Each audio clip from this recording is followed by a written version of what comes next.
It is Wednesday. Thank you for joining us here on Live Impact News on WCNC Plus. I'm Nick Sturdivant. Across from me, James, Carlene. How are you guys doing on this fine Wednesday? Hi. It's a fine Wednesday, Nick. You were about to say another day, James. I was not. I know that it's Wednesday. It's hump day all day. It's Wednesday all day. All day. My Friday. Here we go. You know, hey, we're not going to talk about that. I had to mention it. I'm rubbing it in their faces, but it's fine. Look, we have a lot. Let's focus on the day, guys. We have a lot going on today. A lot of live content happening.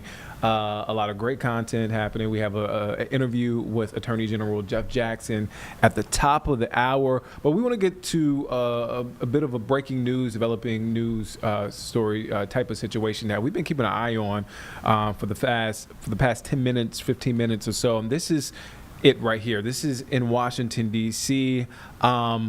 We don't know exactly where it is as far as near the proximity to the Capitol, to the White House, but we do know that Capitol Police are searching a car found with weapons. So this is a look at the scene, a shot provided for us. You see police are there, Capitol Police there surrounding a car. Again, all we have right now, Capitol Police are searching this car that you see on the screen. I believe it's, is it the red car with the hood up? Red car now. Okay. That red car right there, if you see it, there's like it looks like a bike on top of the car. They're searching it because they found weapons. So that's the information we have as far as proximity to the Capitol building, White House. Unsure at this time. This camera's been locked in on this specific location. I'm kind of taking a look around to see what else is there on the scene. Again, police are there. Yeah, I think it's specifically U.S. Capitol Police. Yeah, Capitol Police are there. And they've been there since we've been keeping our eye on it for the past 10, 15 minutes or so. So as soon as we get more information, we learn more, of course, we'll take you back here and we'll provide those details. But again, I just want to reiterate, in case you just tuned in, Capitol Police are searching a car found with weapons. It appears to be a car to your left of the screen, which is a red car, for weapons there. So again, we will continue to keep our eye on this developing story out of our nation's capital. All right, so we want to turn now we want to come back home. We're not weather alert. I feel like I've been getting in the routine of saying we are weather alert today. We are not weather alert. But that just shows you how sort of wonky the weather has been in the Carolinas. I mean, this summer here in the Carolinas. Look, I'm no meteorologist. I'm not even going to. We got to bring back Nick's picks and Nick's ick. Maybe next week when I get back. We're still workshopping it. But let's check in with meteorologist Majestic Storm for a full look at the forecast. Well, good Wednesday afternoon to you. I'm WCNC meteorologist Majestic Storm. Today's going to be a pretty nice day. Generally, everyone should be ready for a good mix of sun and clouds. We should stay mostly dry. We do have a small chance for a random pop-up shower or storm, but no severe opportunities today. Tomorrow, kind of a rinse and repeat, but the heat is on. Today, we have mainly low 90s. Tomorrow, we're back into the mid 90s, and those temperatures, they just keep on cranking up as we're heading towards a weekend. But it's not just the heat that we'll be watching this weekend. We're also going to be watching for the possibility of some tropical development. If you're heading out for an afternoon walk, it's going to be quite enjoyable. Of course, hot and muggy. That's exactly what we would anticipate. By about 2 o'clock this afternoon, 90 degrees. Notice about a 20% chance for a pop-up shower or storm. Not out of the question. In sunset tonight, we'll be at 8:38. Yesterday, we topped off at 93 degrees, and today, well, let's just do it all over again. But remember, once you add in the humidity, it's going to feel a little bit hotter than that. At times, it could feel like we're back into the upper 90s and even some low 100-degree temperatures. So if you work out in the elements, make sure you're still taking breaks from the heat, you're staying hydrated, all the things. Out there in the mountains, 70s and 80s, about 80 degrees there in Boone, upper 80s, low 90s, about 90 degrees in Morganton, 91 out there in Statesville, 93 in Gastonia, Shelby checking in at 93. And I think if we do see any of those passing showers or storms, there is a better better chance that the mountain counties will actually receive it compared to what we could see here in Charlotte. As we're looking to the south from Monroe out towards Lancaster, low 90s today, 93 for our good friends out there in Rock Hill. So this is what it's going to feel like as we're heading towards the next few days. A high of 93 degrees, but once you add in the humidity, today it could feel like we're at 100. Tomorrow, 95 for our high, so a little bit warmer, and the heat indices do rise as well. But look at Friday and Saturday, that's when it's going to get really hot, not just our air temperature, but even our heat index. So it's going to feel at times up to 103 degrees. Now, as far as the rain chances go, it is generally low today and tomorrow, but it's not zero. So if you have a garden or you need to water your grass, I'd suggest doing it today and not betting on the rain. Better opportunities, though, as we're looking towards Friday and Saturday. As we're breaking down a few more things that you're going to want to know as we're heading into the day today, let's talk about our futurecast. Remember, this is what our radar could look like. Here's about 3 o'clock in the afternoon. I'm generally just seeing a good mix of sun and clouds, so partly sunny skies today. And then you could see those pop-up showers and storms up there in the mountains and then south of the Charlotte metro area. This takes us through the 6 o'clock time frame, so even after dinner time, if you want to go for an evening walk, I think it's going to be actually quite uncomfortable for you and even for your fur babies if you want to get them out. Then waking up as we're heading into tomorrow for our Thursday, not a bad start to the day, but remember, tomorrow's forecast is going to be very similar with afternoon opportunities for scattered showers and even a few isolated thunderstorms. If you do have any plans tonight, maybe you want to fire up the barbecue, there's that patio forecast, still bringing that heat and then eventually hitting those mid-80s by about 8 o'clock. So just be mindful of that. Keeping a close eye on the tropics, you can see that area of low pressure that we're still following there. National Hurricane Center still has about a 40% chance that we could see some development over the next 2 to 7 days. That low continues to move in, as you can see those impacts brushing across the Gulf states and probably impacting Louisiana as we're heading into the next few days. So make sure you're just staying close to the WCNC weather team. We'll keep you up to date with what we're looking at. 7-day forecast looks like this. Not bad if you're heading out to the Charlotte FC game. 93 for a high, partly sunny skies, only a 20% chance for showers and storms today and tomorrow, and then we'll be heading into the weekend with a high of 97 on Friday. Hope you have a great Wednesday. All right. Okay. That is a full look at the forecast. Nothing but 90s on that forecast. So the oven is on and it stayed on. Although it did not feel bad outside when I went right before the show. I'm just Some wondering. rain in the area. It's some rain in the area, but that's just summer in the Carolinas. All right, so we want to turn our attention now to Washington, D.C. Let's go back to Washington, D.C. This time we are following the House Transportation hearing. So Transportation Secretary Sean Duffy is testifying before the House Transportation and Infrastructure Committee hearing on, quote, oversight of the Department of Transportation's policies and programs in fiscal year 2025 budget request. Let's take a listen in to what's being said right now. Said, quote, in partnership with the Trump-Vance administration and Congress, U.S. DOT will work to advance rail safety. As President Trump has pledged, we will ensure the people of East Palestine are not forgotten, and we will use every resource to prevent other communities from enduring what they experience. I just heard my colleague from Southeast Ohio say you were planning to pay more attention to rural communities. I do not represent East Palestine, but they do feel forgotten because there has not been any rail safety. I recognize that you appreciate the separation of powers. Thank you for that, as you shared with my colleague from Nevada. But resources aren't just money, sometimes it's influence. And so I'm asking, based on the statement that you made in February, what resources, including your influence, have you invoked to Congress, with Congress, in order to ensure that people are not forgotten, because the people in East Palestine are asking for rail safety legislation? Yeah, and I've worked well with the Vice President, former Senator from Ohio, who has thought about this extensively. Obviously, it was one of his communities. And again, I think what we're trying to think through is the equities of labor and the equities of safety around new technology, and how do we cut that balance. But I do think there are new technologies that could have identified what was going wrong on the East Palestine train. Well, I'm so sorry to interrupt you, because I only have a minute and 20 seconds. We have an NTSB report that shows exactly what happened and some suggestions from a director who is still on with the Trump administration, and it is fantastic. So I think we can listen to what she has said, and we don't have to reinvent the wheel here. But have you spoken with Chairman Graves about any legislation using your resource of influence to make sure that people of East Palestine are not forgotten? No, not forgotten. Again, not from us. By the way, I did a show on Fox Business. I was the first TV show to start to cover East Palestine. No one was covering it.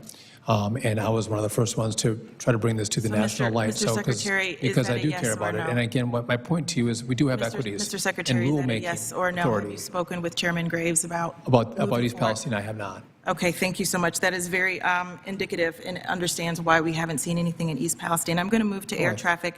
I represent Northeast Ohio, Ohio's 13th Congressional District, the best district in the country. And since we're doing invitations, I'm inviting you to come out and see our airport, which has one of the oldest air traffic control towers in operation. 2 months ago, when your undersecretary was here, I asked him for a list of those towers and why Akron-Canton wasn't on it, and we have yet to get a response. We have also reached out to you directly to meet with you, so I'm hoping that maybe you can come to the district. We can talk about this air traffic control tower. You can see this fabulous airport that exists, and we can make sure that people are safe in Northeast Ohio. Thank you, Mr. Chair. I yield back. For both of them, yes. And then I would just say that if you ask people in East Palestine, does Secretary Duffy support them or did Secretary Buttigieg support them? I think that answer will be clear. He never went or went weeks late. So just to duly note. Gentleladies, time has expired. The chair has been notified of votes on the House floor. Therefore, the committee shall stand in recess, subject to call of the chair.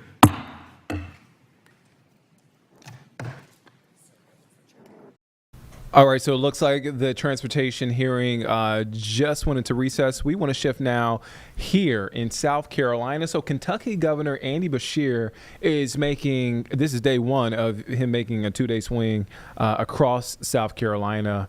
So Beshear is scheduled to speak to several different groups, including right now here in Greenville. I believe he's in Greenville at the AFL-CIO convention there. So let's take a listen in. This press conference just started. Again, let's take a listen in. We are ready to demand it. With those remarks, I would like to hand it over to Governor Beshear, which I'm glad to have here in South Carolina. And we need more leaders like Governor Beshear to stand up for working people in the White House. Thank you. Thank you. Proud to be here today with the AFL-CIO that nationally represents over 15 million hardworking Americans. They go to work every single day to make sure that people are paid what they deserve. That if you work a hard day's work, you ought to be able to support a family on that paycheck. They go to work to make sure that you can come home from work safely each and every day. And their efforts across the decades have meant a better America for so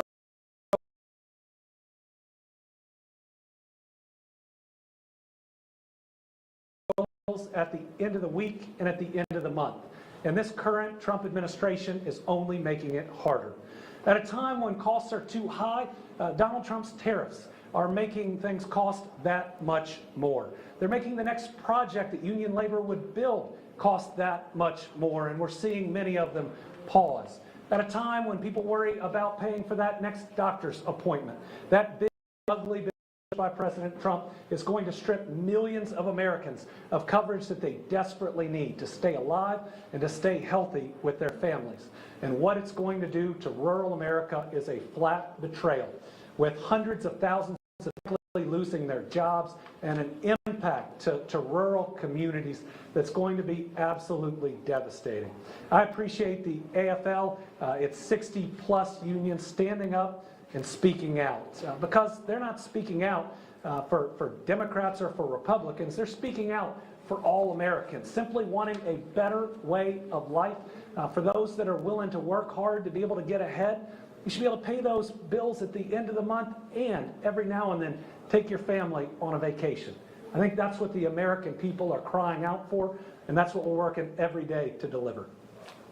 We've got time for a couple of questions today. We're going to start with Bella Carpentier at the Greenville News. I want to know why you believe it's important to hold these conversations around empowering workers in such a deeply anti-union right-fork state like South Carolina. Well, we at the AFL-CIO, we have a lot of confidence in South Carolina. We believe in the workers here. in South Carolina. And if you look at what's happening in Kentucky, which is also a right-to-work state, where people are really fighting to join the union. We have legislators that is supporting unionization in the state of Kentucky, and we could do the same thing here in South Carolina. We have a strong state AFL-CIO that's working to shift the tide in South Carolina. We have some very important organizing initiatives that's going on in South Carolina, and we're not going to rest until those workers of South Carolina that wish to join the union have the opportunity to do. And I just add that in Kentucky, they passed all of the same and especially our building trades have never been busier. What happens when business is able to take a look at and work with our unions? They find they do really incredible work. And that goes from the building trades to, we have Ford's most profitable plant in the world in Louisville, Kentucky, all union members that show up every day and make some really great trucks. It's the F-250 and the Expedition. So trying to push a few of my state products. Governor, there's going to be around the election in the room. Are you here in South Carolina this week because you're running for president in 2028? I'm here in South Carolina this week for 3 reasons. The AFL invited me, the Georgetown Dems invited me, and my son has a baseball tournament here at the end of the weekend in South Carolina. Can you tell us more about the baseball? Yeah, I'm looking forward to it. It's in Charleston. He'll play 3 to 5 games. My son's 16. And one of my joys in life is watching him play baseball. My daughter rides horses. That's the most expensive sport ever known to man. But I'm also traveling more. I'm traveling more because I'm trying to be a common sense, common ground, get things done type of voice that can pull not just Democrats back together, but hopefully pull Republicans and independents together too, and say, let's focus on these everyday needs of Americans. Let's depoliticize them and get people results.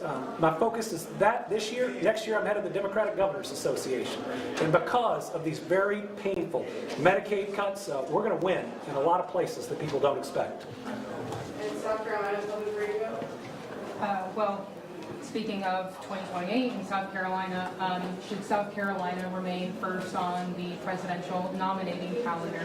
Well, being a Southern Democrat, I think that we need to make sure that the South is represented in the primary calendar for the Democratic Party. You know, for too long, investments haven't been made in places like Kentucky and in places like South Carolina. And where South Carolina is right now, make sure that all potential candidates learn more about sometimes the unique challenges that we face, but also get invested in every single state. Sorry. We'll go to Gavin. I think we're kind of running out of questions here, but okay. Do we expect to see you coming back through the state more often, even if there aren't any more baseball tournaments? I look forward to coming back. What you're going to see me is in a lot of places where we believe we can elect a Democratic governor, or where we have that seat that can flip. I'm more active right now in congressional races than I have ever been. Why? Because a lack of a couple seats were the difference between that big ugly bill passing and not. And we've got to do everything we can in the next couple of years to win enough elections and to create enough pressure to undo it before these cuts to health care are irreversible. Governor, just to follow up really quick on when we see like our state versus your state, do you think what you did in Kentucky can be replicated in other southern states? I mean, North Carolina, we're not Georgia, we're solidly red South Carolina. How do you do that? My state went to Donald Trump by 30 points, and I won re-election by 5. The way that we win, and it's not just Democrats, I wish Republicans would do it too, is focusing on those everyday concerns that Americans have. That's their job, their next doctor's appointment, the roads and bridges they drive, the school they drop their kids at, and whether they feel safe in their community. And I don't mind saying what I think the secret sauce is out loud to how you win in challenging places, because if more people of all parties would put their focus there, we wouldn't move a country to the right or the left, we just move with everyone. So do Democrats need to listen to you more than maybe? Yes. Over and over again to help these communities. Andy Beshear is a person that cares about people and cares about unions. All right, so that was Kentucky Governor Andy Beshear in South Carolina. He's going to be in South Carolina for 2 days. He's in Greenville now, but he is working his way to Georgetown, Columbia, and Charleston, and then Pawleys Island at some point there. Again, you see it right there from an event earlier with Kentucky Governor Andy Beshear here in South Carolina. All right, so we want to shift away from that, and we want to take you to something that happened moments before, or it happened actually during our 9 to 11 stream. Is that right, Carlene? Yes. Okay. Yes. All right. I called Carlene. She was in the middle. She was in the zone. So I apologize about you're that, all Carlene. Let me pull up the information so I have it for you guys. All right. So Secretary of State Marco Rubio signed a memo of understanding on nuclear cooperation with Bahrain's foreign minister at the State Department in D.C. this morning. Both leaders delivered remarks. So we want to take you to that in case you missed it from this morning. Morning. I'm Ann Gansner. I'm the Principal Deputy Assistant Secretary in the Bureau of Arms Control and Nonproliferation, and I am delighted to welcome you to this signing of the U.S.-Bahrain Nuclear Cooperation Memorandum of Understanding, or NCMOU. Developing civil nuclear energy at home and abroad is a major priority for the United States, as reflected in the 4 executive orders our President signed this past May. This NCMOU represents an important step towards deepening a robust civil nuclear partnership between the United States and Bahrain, and it builds on our country's already successful collaboration through our foundational infrastructure for responsible use of small modular reactor technology, or FIRST program. This NCMOU will enhance our energy security, advance mutual prosperity through the expanded economic cooperation it will introduce, and advance mutual prosperity, promote the highest standards of nuclear safety, security, and nonproliferation. I thank you all for joining us this morning, and I now would turn it over to Secretary Rubio for his remarks, followed by Foreign Minister Al-Zayani. Thank you. Thank you. Thank you very much. Thank you for all the hard work that went into doing this. Thank you, Your Excellency, for being here today. This is an important signing. It serves as the first step towards a deeper civil nuclear cooperation, an example that the United States is prepared to be a partner with any nation on earth that wants to pursue a civil nuclear program that clearly is not geared towards weaponization or threatening the security of their neighbors. And this isn't no one better to do it with than such a strong partner that we've been working with for so long. This only strengthens our relationship. We're all aware of our partnerships already that are in place, whether it's a free trade agreement or the Fifth Fleet. Obviously, the Abraham Accords, the comprehensive security integration and prosperity agreement that, by the way, the United Kingdom has now also joined, and we're very excited about that. All of these things bring us closer together, and I think later today, along with our respective heads of state, we're going to have an opportunity to, or respective heads of government, we're going to have an opportunity to have a meeting and lunch over at the White House as well, so it'll be exciting. And so this is, you know, I would just say, to brag a little bit, I think U.S. private sector technology is the best in the world, and the best in the world at helping such close allies like Bahrain achieve the hopes that they have for their own future, be able to generate energy. Energy is key to everything. You can't, we talk about any industry or any business endeavor, you can't do it without energy.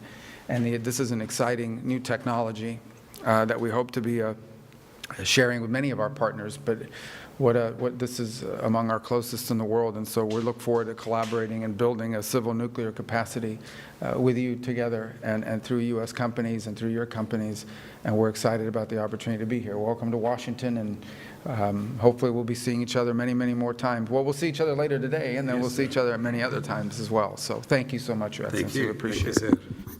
If you would allow me. Thank you, Secretary Rubio, for your warm welcome and for your kind remarks. I am pleased and honored to be part of the delegation accompanying His Royal Highness Prince Salman bin Hamad Al Khalifa, Crown Prince and Prime Minister of the Kingdom of Bahrain, as we return to Washington to further strengthen the already robust strategic partnership between our two nations. The signing of this MOU on strategic civilian nuclear cooperation further advances this process, underscoring our shared commitment to the peaceful use of nuclear technology to benefit our countries and societies. There is no doubt that cooperation on nuclear technology will be a vital contributor to our shared responsibility and prosperity in the years ahead. And we in Bahrain deeply value the chance to benefit from the U.S. world leading technology and expertise in this field.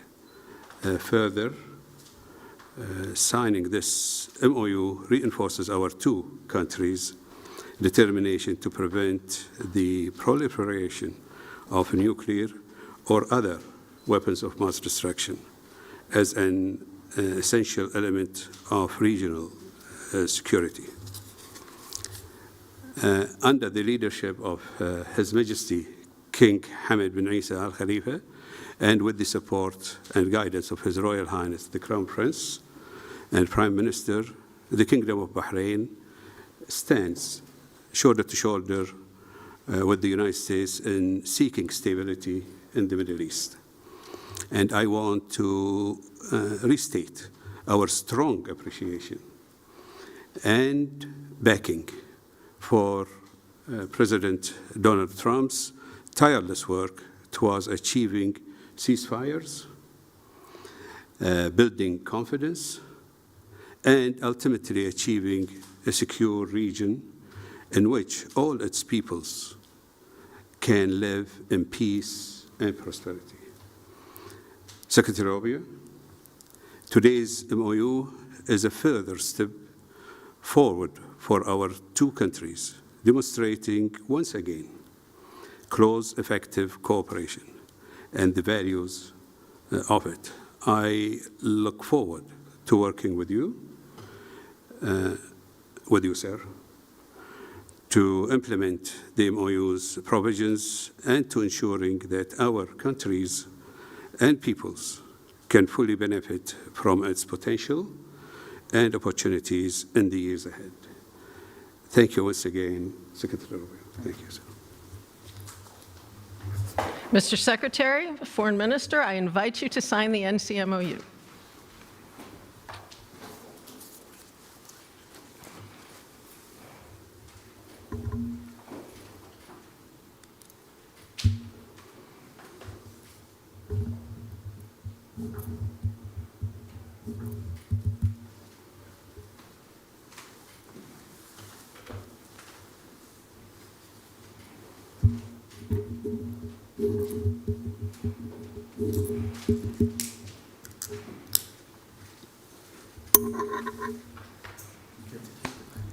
I say so over there.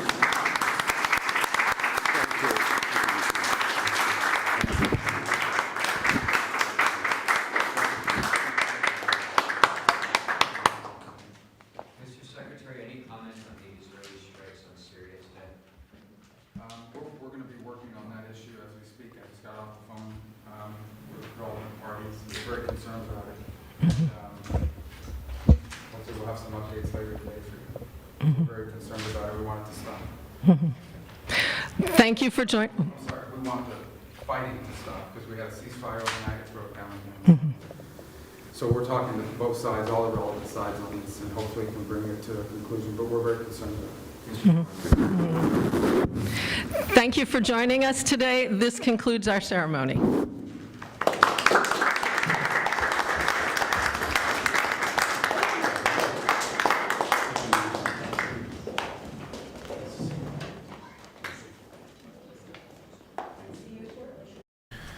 All right, so you're watching Live Impact News on WCNC Plus. I'm Nick Sturdivant. So that was from earlier. That is Secretary of State Marco Rubio meeting with the Prime Minister of Bahrain. They signed a memo of understanding there in Washington, D.C. Both leaders giving their remarks there. So that was from this morning. We brought it to you during the 9 to 11 stream. So in case you missed it, we wanted to replay that. On the bottom right, in the small box, you see there, that's a scene in our nation's capital. Police are searching a car there for weapons, according to reports. They found weapons. So that's been the scene there for about an hour at this point that we've been keeping an eye on. So we will continue to keep our eye on that. And if any developments happen there with this incident, we'll be sure to bring it to you here on Live Impact News.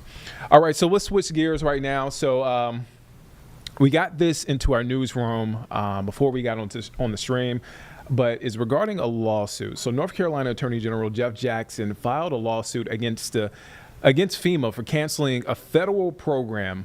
It's called Building Resilient Infrastructure in Communities, also known as BRIC, that allocated over $200 million to protect the state's infrastructure.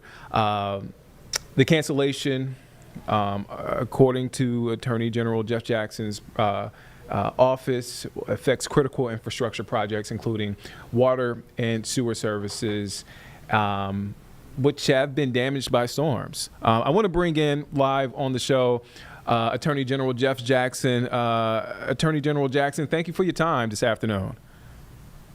Good to see you. Can you talk about the long-term impact that this will have on residents here in North Carolina? Sure. Here's the issue. This program, which was President Trump in his first term, is designed to protect our infrastructure against floods. And we're prone to those in North Carolina, as folks have recently seen.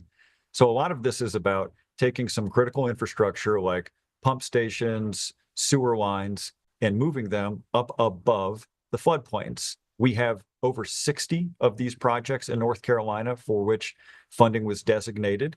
It's over $200 million, as you said, to the state, which is a whole lot of money. So we have filed suit, and we think we have a very strong legal case. Does this have any impact, and I'm thinking of, because we're approaching a year since Helene hit Western North Carolina, does this have any impact on the recovery efforts there? And also, I'm thinking about the recent flooding in Central North Carolina. Will this cut in the program have any impact on those recovery efforts? It's not going to affect recovery. It is going to affect the next flood. Specifically, you mentioned the flooding we had in the central part of the state recently. In Hillsborough, they had a few days where they couldn't treat their wastewater because the pump station there was flooded. Well, that pump station is on the list of projects that have been designated to receive funding, basically to move it above and out of the flood zone. We just know now in North Carolina which pieces of critical infrastructure are most vulnerable when there's a flood. We had our list. We gave it to this program, FEMA's program. They designated these places as being worthy of receiving funds, and now they've pulled the rug out. So what happens in the meantime? As this plays out with the lawsuit, how does the state plan to fill the gap with this program now being cut? Well, you're right. The lawsuit will take a while to resolve, but our specific request in this lawsuit is that the court treat this as an emergency, particularly because, we are entering, we are actually in the middle of hurricane season right now, but other municipalities have already put money into a lot of these projects in reliance of FEMA doing their end as they have pledged to do. So our lawsuit requests the court to treat this as an emergency, put an injunction in place, and basically tell FEMA, hey, while this lawsuit is pending, you cannot pull the rug out and take these funds away. Have you heard from the Trump administration or any of the other AGs on this lawsuit? Have they heard from the Trump administration? And have they given a specific reason on why they are canceling this program? No, we have not. However, this was Trump's program that he created, and we have a statement from Senator Tillis and from Representative Chuck Edwards asking FEMA to reconsider cancellation here. So this is a totally bipartisan effort as far as I'm concerned. And the impact of it, if we don't fix it, will be completely bipartisan because it's going to be felt across communities all across the state. Attorney General Jeff Jackson, thank you for your time. You've been so generous with your time. Thank you again for joining us here on Live Impact News.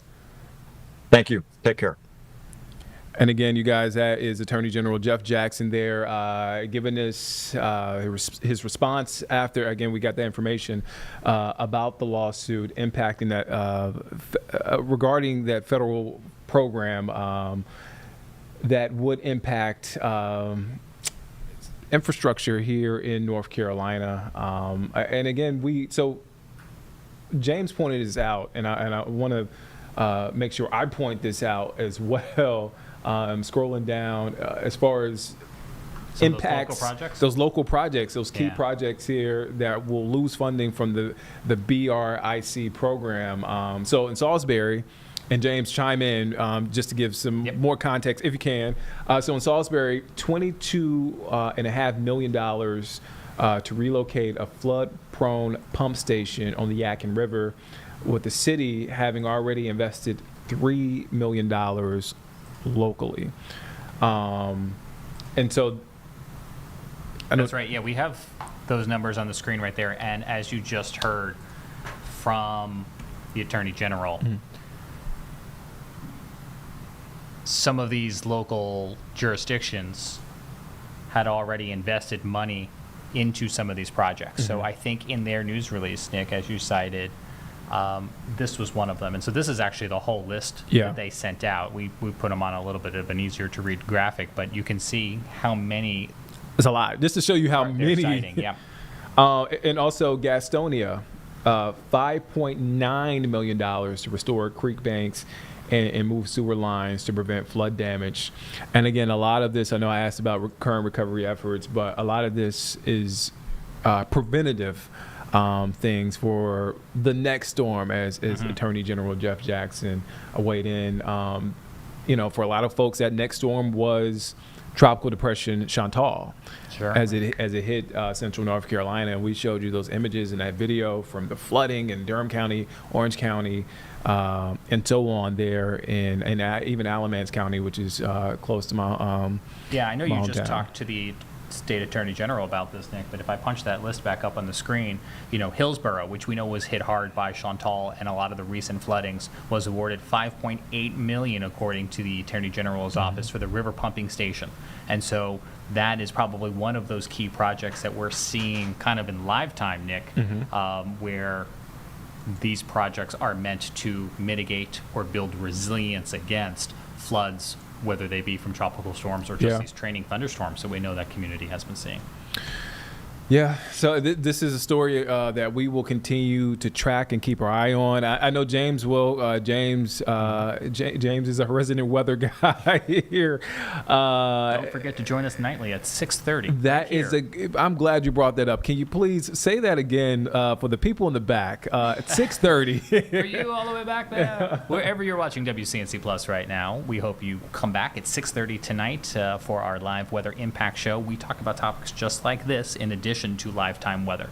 And I'm wondering, I'm putting you on the spot. Okay. This is probably something that you guys are going to talk about at 6:30, maybe expound upon. 100%, especially since one of our colleagues from our content partners in Greensboro, Chief Meteorologist Tim Buckley, is a frequent on the show. And so that has been the epicenter of a lot of this flooding we've seen, Nick, from Chantal and some of the recent thunderstorms. And we'll be talking to him about that tonight.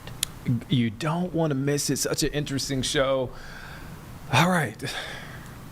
We got to pivot. I know that's kind of a hard pivot. This is what we do here on Live Impact News. Things happen in real time. We got to turn. We got to adjust. You said pivot, and then what I heard in my head was Friends and the couch scene. Pivot. Clever. In the words of Carly. Clever. Did that help with the pivot at all, or that just direct? It did, because we're going to something much lighter. So thank you for that. Let's go to something much lighter. We had you missed the fantastic breakdown yesterday, James, by our very own producer, Jeb Goldman, who is a soccer aficionado, Charlotte FC super fan, and has been to an MLS All-Star game in his lifetime, in his short lifetime. At the age of 22, he has been to an MLS. He's not 22. I joke with him a lot. He's 24. He's Barely 24. And he's walking. Speaking of- I mentioned his name, and he walks in the studio. It's Jeb. And we still don't see you. Now we see Jeb. I was giving you your props because you had a great breakdown yesterday. Thank you very much. And off that, we got a major announcement today that Charlotte will host the 2026 Major League All-Star Game. MLS Commissioner Don Garber announced that today at a press conference. We were there at that press conference. Our sports team, Nick Carboni, Danielle Stein, there taking in action and taking in this announcement. Let's take you there in case you missed it. Good morning, everybody. Welcome to Bank of America Stadium. I'm Taylor Twellman, lead analyst for MLS Season Pass on Apple TV. And it is an honor and a privilege to join you today for a special announcement from Major League Soccer. Joining me on stage are today's distinguished guests, Major League Soccer Commissioner Don Garber, David Tepper, owner and chairman of Tepper Sports and Entertainment, North Carolina Secretary of Commerce Lee Lilly, the mayor of the city of Charlotte, Vi Lyles, and Johnny Harris, co-chair of the Charlotte Sports Foundation Board of Directors. We'd also like to welcome the elected officials, community leaders, and corporate partners who are with us here today. And on a personal note, thank you for joining Major League Soccer. The first time I was in this building, 30-some-odd thousand in the Bank of America Stadium, the Poznan, everybody turns around, starts bumping, the stadium's rocking and rolling, and I look at my phone and probably 20, 30 texts from around the world and WhatsApp messages about Charlotte and what the heck it is. If I blindfolded someone and put you in this stadium, you would have no idea this was Charlotte, North Carolina. That is a tribute to your city and to your fan base. So thank you for joining this gorgeous league. In the 30th year of this league, we are now better to have Charlotte here. At this time, I would like to welcome the man behind the last 25 years of Major League Soccer, MLS Commissioner Don Garber, who will be making a special announcement. Don? Thank you, Taylor, and it is great to be back here in Charlotte. It's hard to believe we were standing in this room, it was 6 years ago, to welcome your city into our league. And I remember on that day speaking about ambition and speaking about community. And those are two qualities that I believe define Charlotte FC's journey into the league. And I think now those values are even more evident than ever before. And Taylor, I'm going to correct you for, I know you had a game where there were 30+ thousand, but 74,000 people packed this stadium for the inaugural match in '22. From the first game, Charlotte FC fans have come to represent the spirit of the Queen City. Your fans and the community are a symbol of unity for soccer fans across our country. And over the past nearly 4 years, Charlotte has not only become a great host for Major League Soccer games, it's become a world-class soccer destination. And that's what we were talking about. We were talking about bringing MLS to the city, hosting great Copa America games, hosting the Club World Cup, and having an incredible match just a couple of weeks ago. Charlotte is firmly on the global soccer map. That's why I am so thrilled, and it is so deserving, to announce that another one of our sport's great marquee events is coming to the city of Charlotte and to this region. In July of '26, right after the 2026 World Cup, right after the world's eyes are on the United States, Canada, and Mexico, the eyes of the global game will turn to Charlotte because the 2026 MLS All-Star Game is coming to Bank of America Stadium and Charlotte, North Carolina.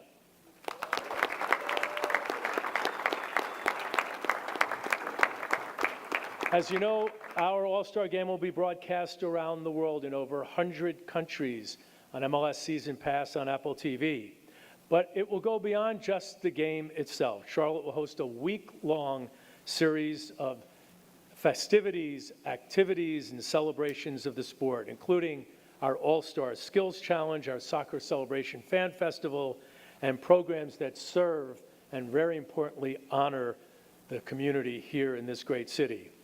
So, Charlotte FC, you've earned this. It's the result of the vision and the commitment of so many people, people here in this room and people that are outside this room have been supporting this club. I want to say a heartfelt thank you to David and Nicole Tepper. David, thanks for your support, your belief in the future of our league, and your commitment to this region made all of this possible, and we really do appreciate that. Your passion for building something meaningful for the Carolinas has been an inspiration to all of us and all of your partners at Major League Soccer. I want to thank Christy Coleman, the CEO of Tepper Sports and Entertainment, for your leadership and your hard work in bringing the All-Star Game and all the related festivities to town. And Johnny, though we just met, you're a legend. We appreciate the support of the Charlotte Sports Foundation for your role in bringing the All-Star Game here to town. And of course, a heartfelt thank you to Mayor Lyles, who was instrumental in bringing MLS to the city. Mayor, your steadfast support for this club and for our league is deeply, deeply appreciated. It's great to see you again. To the supporters, to the great fans that packed this stadium, for your incredible loyalty to the club, you've earned this moment. We know you will help make the atmosphere for our 26th All-Star Game truly memorable and electric. So get ready, Charlotte. The world is coming, and we can't wait to celebrate with you. So congratulations. Now I'd like to welcome my good friend and a member of our Board of Governors, David Tepper.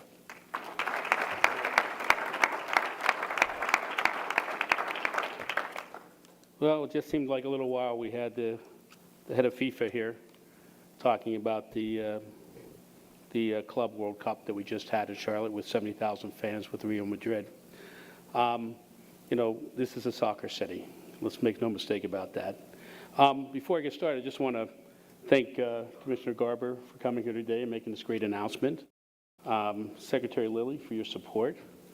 Mayor Lyles, thank you as always. And King of Charlotte, Johnny Harris, who should have that now title forever. Listen, hosting an MLS game, hosting an All-Star game of any league is a big deal. And to have a week-long celebration leading up to the MLS game will be a great thing for our club and our city, Charlotte, because the eyes of the world, as the Commissioner said, will be particularly on soccer after the World Cup comes to the United States of America. So it's a great sort of launching pad for us here in Charlotte and the game, you know, of soccer in the United States of America. You know, just as far as Charlotte is concerned and what's happened here, since the inception of the team, soccer fans, by the end of this year, we hope, see how playoffs goes. I'm looking at Zoran over there. We'll have had 3 million fans come into this building. 3 million soccer fans coming into this building between the MLS club and the different international matches we've had. That's a lot of people coming to downtown Charlotte.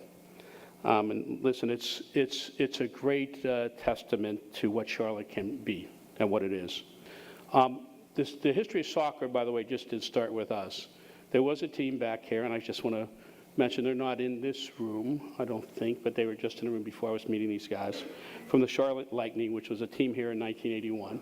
40 years ago, there was a team in Charlotte, and I just want to say we're having a new kit.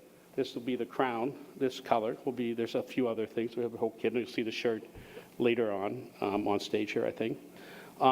So just, I wish those guys were in the room. I'd have them, I'd call them out, but they're not here right now.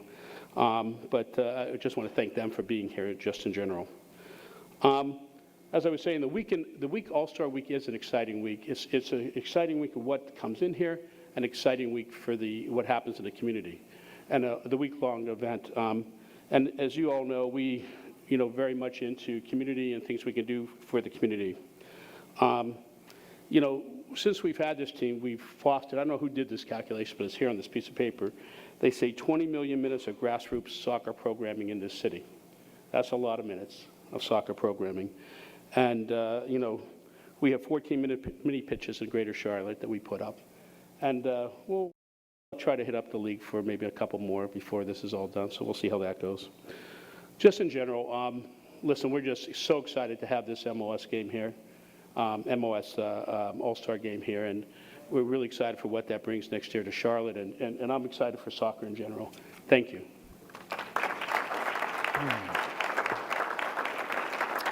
Thank you, Commissioner Garber, and thank you, Dave, especially for your belief in the soccer and, more importantly, in our league.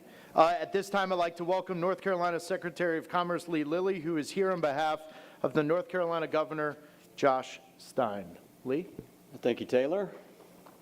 Good morning, everyone. I'm Lee Lilly. I'm the Secretary of Commerce here in the state of North Carolina, and I indeed bring greetings to all of you on behalf of Governor Josh Stein. He's out in western North Carolina today supporting our communities out there still affected by Hurricane Helene, and he sends his best wishes to all of you. Congratulations and thank you, David. Thank you, Nicole, for all that you have done, not just for this community, for soccer, for the Panthers, but for the state of North Carolina, all the things that we've been through, including things like Hurricane Helene, where you all have been great supporters of the state. So thank you very much. A few years ago, the state began consideration of legalization of sports betting, and that's since become law. And during that consideration, one of the things that was important for us to think about is how does sports betting actually benefit communities? How do we use the revenue that comes from sports betting to support communities like Charlotte, to grow its economy, and to be able to do more for the community? And the idea that the North Carolina General Assembly came up with and ultimately funded was the Major Events, Games, and Attractions Fund, which takes a portion of the revenue that we generate out of sports gaming, and it devotes it to allowing the state of North Carolina and the Department of Commerce to support local communities to bring one-of-a-kind events like the MLS All-Star Game to places like Charlotte, North Carolina. So we are very pleased to partner with Tepper Sports, with the Charlotte Sports Foundation and the city to support this event with a $2 million grant from the state of North Carolina to support the MLS All-Star Game.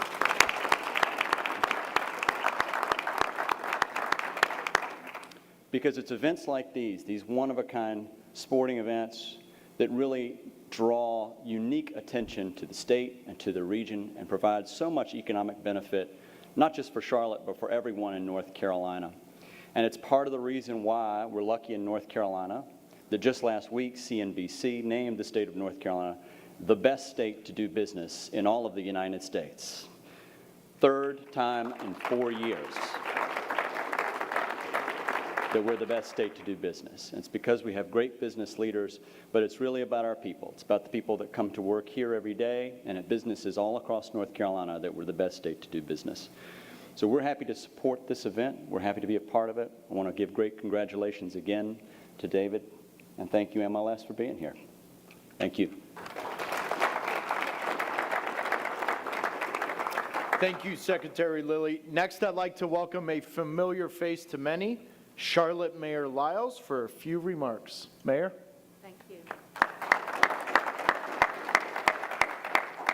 Good morning, everyone. I want to welcome Secretary Lilly and the Commissioner to come here today, because when you guys come, things are happening. We're having more and more opportunities for the people in this community, and we're grateful for both of you for providing that opportunity for us. I also want to thank Dave and Nicole, the entire Tepper team, for their continued commitment to Charlotte and the efforts that they've put forward to bring more and more events here. We're very excited to host yet another milestone sporting event. You know, over the past several years, we've become internationally known for sports and entertainment destinations. And so it's fitting that Charlotte welcomes now the most popular sport in the world. And bringing this event to Charlotte is not just something that we say it's going to happen. It's really important for how we grow and continue to be the kind of community that we want to be. Bringing these marquee events to Charlotte is made possible not just for the national and international reputation, but think about what it does for our local economy. Think about what it provides for our ability to be seen internationally. And think about the millions of dollars that our local businesses and the people who are fans will have to enjoy and be here to spend. And like the people that are coming for the 2026 All-Star Game, the people of Charlotte have fallen in love with soccer. Thank you for allowing us to have this opportunity for bringing the game. And from Charlotte FC to Independence and Ascent and to all the youth leagues and everything that's going to happen across our city, I want you to know that we understand diversity reflects Charlotte, and soccer really respects diversity. So thank you very much for being here. And I really want to be able to now say thank you to David and Nicole. You guys have been full since COVID for us. You've made differences, you've contributed, you've done things that were really necessary, and I want you to know we all say thank you for that. And everyone, have a great day and have a great time, and especially get ready for all of the soccer that we're going to have. Thank you. Well said, Mayor Lyles. Finally, I'd like to ask, and it says to say Mr. Johnny Harris, but apparently Dave just told me I got to say King. I got to say King Johnny Harris, co-chair of the Charlotte Sports Foundation Board of Directors, to the podium for some remarks. Go ahead, my man. Thank you very much. First of all, good morning. Over the years, if you live as long as I have, you have a lot of special days here in Charlotte. And this is another one of those great days where you begin to see something really, really special happening. And that is the fact that soccer has not only found a home because of David and Nicole, but it's got a home because of MLS. And Major League Soccer is now going to recognize Charlotte with their All-Star game. And that's so very important. This is truly an exciting moment in the continued growth of Charlotte as a sports events city. We have a long track record of success and know that the MLS will be thrilled with the support they receive from the people of Charlotte. Sport fans love coming to our city, and the 2026 MLS All-Star Game will be no different.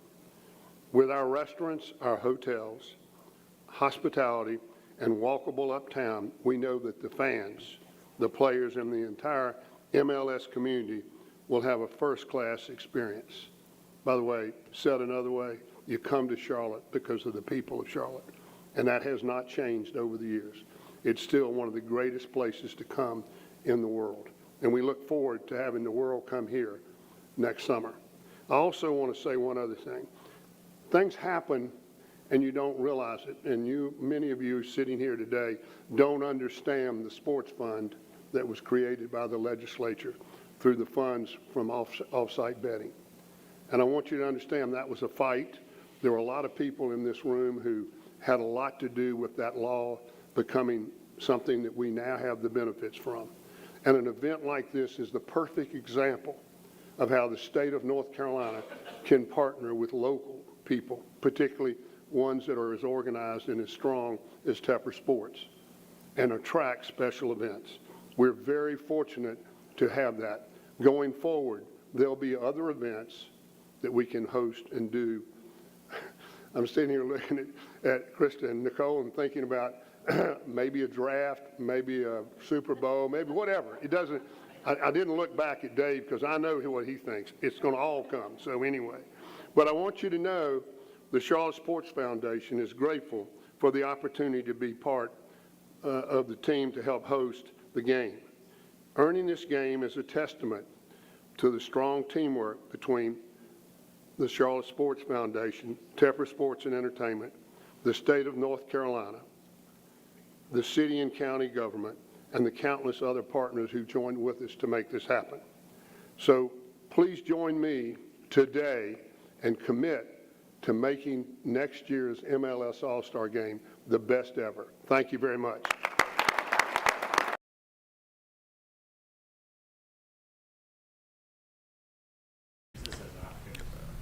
All right, so that was the press conference from earlier. MLS announcement, a major announcement there. All-Star game coming to Charlotte. We'll have more from that announcement a little later today. All right, so we want to switch gears now. We want to talk about a story that we've been keeping our eye on. We've been tracking. We've had her here in studio plenty of times, but this time she's not in studio with us. Julie Kay is live on location. She's laughing right now. I didn't mean to make her laugh, but all right. So Julie, okay, we're talking about a big day. So we have 2 filings when it comes to the mayoral race, city council. So let's start with the mayor's race first with Vi Lyles. What do you have for us? Yeah, and we had to be here at the Mecklenburg County Board of Elections because there's a lot going on today. So Mayor Vi Lyles came in around noon. She was the first race that we were here to see refile. This would be her 5th term. So she's officially back in the race. We knew she was going to. She said that she would be filing today. A few days ago, she made that announcement. So this isn't a surprise, but it is going to be shaping up to be somewhat of an interesting race. Now, we did get a chance to catch up with her afterwards, talked about affordable housing, talked about the mobility plan, also talked about some of the controversy that's been on council and how she, in her role as mayor, could be a part of that solution going forward. Any word? I know there was. You talked to us earlier this week, last week, about somebody running against her, that somebody being a former mayor, Jennifer Roberts. Any update on her potentially filing to run in this race? So we are hoping to get that information soon. I know that, of course, filing ends Friday at noon. I spoke with Jennifer Roberts a little bit earlier, and we're expecting some sort of statement sometime soon, hopefully by the end of today, but we'll see. Definitely in the next few days, no matter what, because that filing ends on Friday. But I have no idea either way which way she might go, but I do know she is going to be making some sort of statement at some point. Otherwise, as of right now, the only person running against her is someone who's run a few times. So the mayor does have one challenger. Her name is Tigress.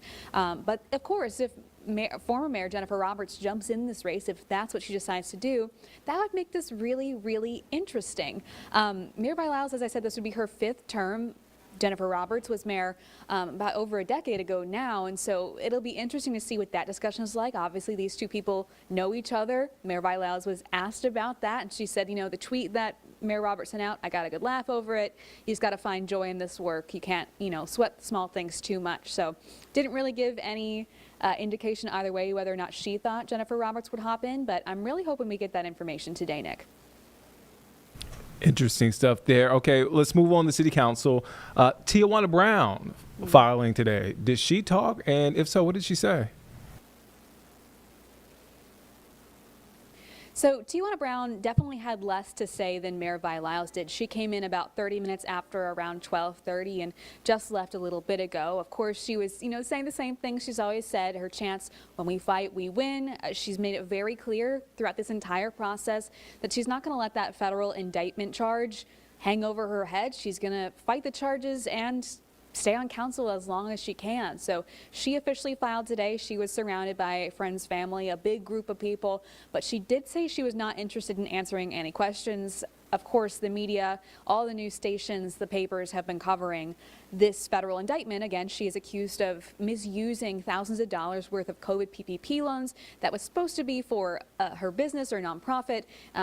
Federal charges say that she used that money instead on a birthday party. So she is fighting those charges actively, and again, guilty until proven, or innocent until proven guilty, excuse me. And so there's no reason she would not be allowed to run for this seat. Now let's say she is reelected and then is then found guilty, hypothetically, then we'd have to revisit that because you cannot be federally charged and hold an office. But at this point, everything is smooth sailing for Tijuana Brown. She says, I'm going to keep fighting. She wasn't too interested in answering questions. She was asked, anything you have to say to your competitors? She said, good luck. She's got 2 of them so far, but as I said, 2 more days of filing, so anything could happen at this point.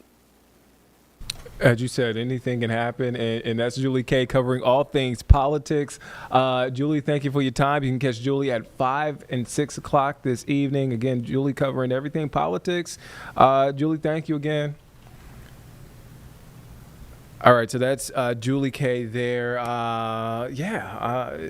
Some interesting races that are shaping up here in the area when it comes to the mayoral race, also Charlotte City Council, and other races in the Charlotte metro area that are happening. Again, a couple of days left until filing is over. All right, we want to stick with politics now, and we want to go out to Pennsylvania, where Vice President J.D. Vance is speaking. So he traveled to West Pittston, Pennsylvania today to deliver, and he's delivering remarks right now, talking about the passage of the One Big Beautiful Bill.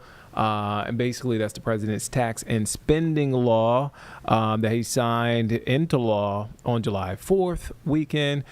Let's listen in to what Vice President Vance is saying at the moment. Inflation is coming under control, and blue-collar wages are rising faster than they have risen in 60 years. That is a testament to great presidential leadership and the great American people.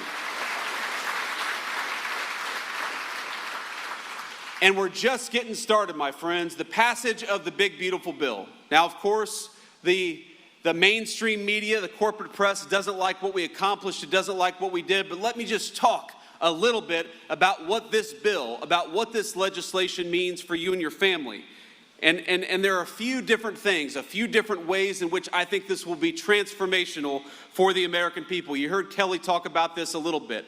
How many, Don, of your 36 employees are putting in a lot of overtime every single week? I bet a lot of them are. You told me you got projects coming in so fast, they're struggling to get people in to do all the jobs that are necessary. Well, now, thanks to President Trump's leadership, if you work overtime, the federal government is not going to take a dime of that overtime. You earn that money, you ought to keep it in your pocket.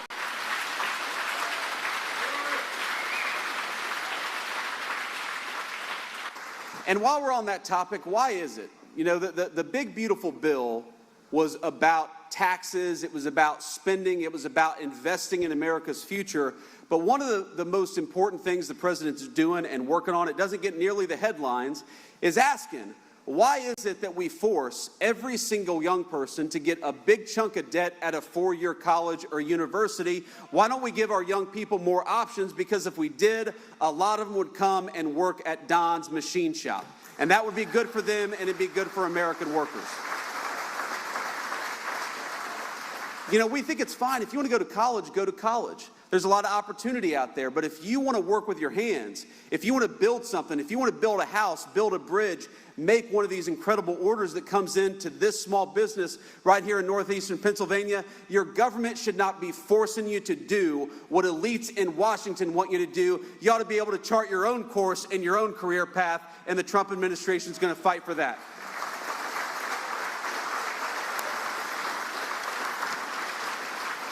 But, you know, here are just some of the other things that we're doing with this One Big Beautiful Bill. You know that we are creating the biggest tax breaks maybe in American history for investing in building in the United States of America.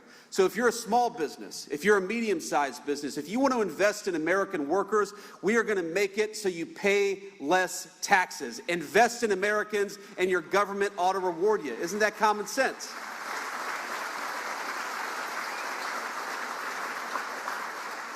But the crazy thing is, for years, our government has done the exact opposite. We have rewarded people who shipped American jobs overseas and penalized the great small businesses who invested right here in America, right here at home. And the President Trump's leadership, we're flipping that on its head. If you're building here, if you're making here, if you're working in the United States of America, we just gave you a big, fat tax break. But if you're going to ship American jobs overseas, thanks to Donald Trump, you're going to pay a big, fat tariff. It's time to invest in our own country and our own people once again, and we're doing it.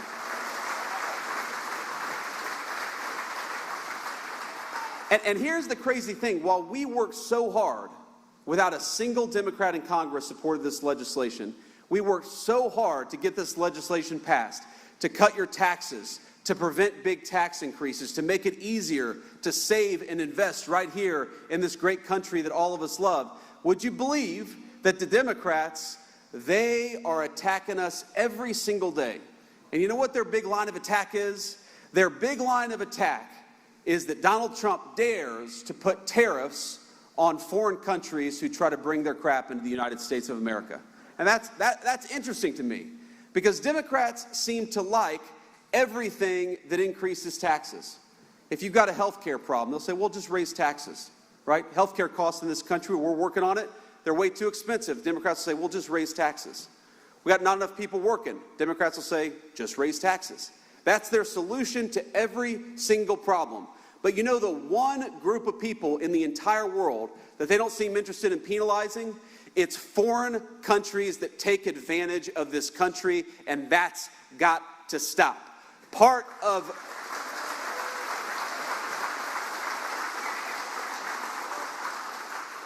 the big, beautiful agenda is saying that if you're going to build something in the United States of America, we're going to reward you and we're going to fight for you. But if you want to build something overseas, you're going to pay a big fat tariff before you bring it back into the United States of America, and that's exactly how it should be.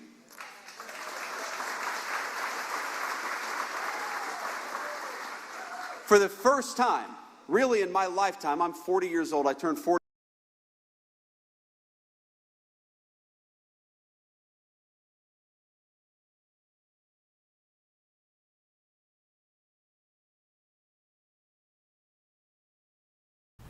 All right, so you're watching Live Impact News on WCNC Plus. I'm Nick Sturter. Right there is a frozen clip of Vice President J.D. Vance. We'll try to get this clip working, this video working as soon as we can. But again, he is in Pennsylvania promoting the big, beautiful bill legislation signed into law 4th of July weekend. All right. The top right of your screen, that is a look at I-77 north, I-77 near Tyvola Road. So there's a crash on the northbound lane right around here. You can see. So just to be honest with you guys, this is what it normally looks like on 77 around this time, to be honest with you. Yeah. So that's why I got to pause for a second. I was like, is there actually a crash? Oh, yeah. Is there a crash? Yeah, there is.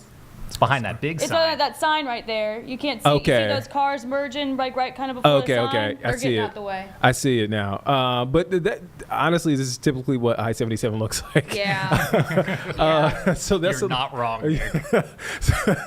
So that's a live look there at the scene or near the scene. So if you're in the area, just be cautious if you need to take a different route.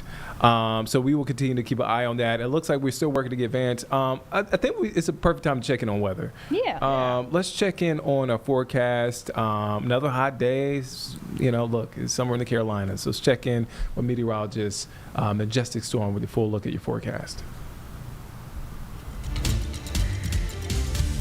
Well, good Wednesday afternoon to you. I'm WCNC meteorologist Majestic Storm. Today's going to be a pretty nice day. Generally, everyone should be ready for a good mix of sun and clouds. We should stay mostly dry. We do have a small chance for a random pop-up shower or storm, but no severe opportunities today. Tomorrow, kind of a rinse and repeat, but the heat is on. Today, we have mainly low 90s. Tomorrow, we're back into the mid-90s, and those temperatures, they just keep on cranking up as we're heading towards a weekend. But it's not just the heat that we'll be watching this weekend. We're also going to be watching for the possibility of some tropical development. If you're heading out for an afternoon walk, it's going to be quite enjoyable. Of course, hot and muggy. That's exactly what we would anticipate. By about 2 o'clock this afternoon, 90 degrees. Notice about a 20% chance for a pop-up shower or storm. Not out of the question. In Sunset tonight, we'll be at 8:38. Yesterday, we topped off at 93 degrees, and today, well, let's just do it all over again. But remember, once you add in the humidity, it's going to feel a little bit hotter than that. At times, it could feel like we're back into the upper 90s and even some low 100-degree temperatures. So if you work out in the elements, make sure you're still taking breaks from the heat, you're staying hydrated, all the things. Out there in the mountains, 70s and 80s, about 80 degrees there in Boone, upper 80s, low 90s, about 90 degrees in Morganton, 91 out there in Statesville, 93 in Gastonia, Shelby checking in at 93. And I think if we do see any of those passing showers or storms, there is a better better chance that the mountain counties will actually receive it compared to what we could see here in Charlotte. As we're looking to the south from Monroe out towards Lancaster, low 90s today, 93 for our good friends out there in Rock Hill. So this is what it's going to feel like as we're heading towards the next few days. A high of 93 degrees, but once you add in the humidity, today it could feel like we're at 100. Tomorrow, 95 for our high, so a little bit warmer, and the heat indices do rise as well. But look at Friday and Saturday, that's when it's going to get really hot, not just our air temperature, but even our heat index. So it's going to feel at times up to 103 degrees. Now, as far as the rain chances go, it is generally low today and tomorrow, but it's not zero. So if you have a garden or you need to water your grass, I'd suggest doing it today and not betting on the rain. Better opportunities, though, as we're looking towards Friday and Saturday. As we're breaking down a few more things that you're going to want to know as we're heading into the day today, let's talk about our futurecast. Remember, this is what our radar could look like. Here's about 3 o'clock in the afternoon. I'm generally just seeing a good mix of sun and clouds, so partly sunny skies today. And then you could see those pop-up showers and storms up there in the mountains and then south of the Charlotte metro area. This takes us through the 6 o'clock time frame, so even after dinner time, if you want to go for an evening walk, I think it's going to be actually quite uncomfortable for you and even for your fur babies if you want to get them out. Then waking up as we're heading into tomorrow for our Thursday, not a bad start to the day, but remember, tomorrow's forecast is going to be very similar with afternoon opportunities for scattered showers and even a few isolated thunderstorms. If you do have any plans tonight, maybe you want to fire up the barbecue, there's that patio forecast, still bringing that heat and then eventually hitting those mid-80s by about 8 o'clock. So just be mindful of that. Keeping a close eye on the tropics, you can see that area of low pressure that we're still following there. National Hurricane Center still has about a 40% chance that we could see some development over the next 2 to 7 days. That low continues to move in, as you can see those impacts brushing across the Gulf states and probably impacting Louisiana as we're heading into the next few days. So make sure you're just staying close to the WCNC weather team. We'll keep you up to date with what we're looking at. 7-day forecast looks like this. Not bad if you're heading out to the Charlotte FC game. 93 for a high, partly sunny skies, only a 20% chance for showers and storms today and tomorrow, and then we'll be heading into the weekend with a high of 97 on Friday. Hope you have a great Wednesday.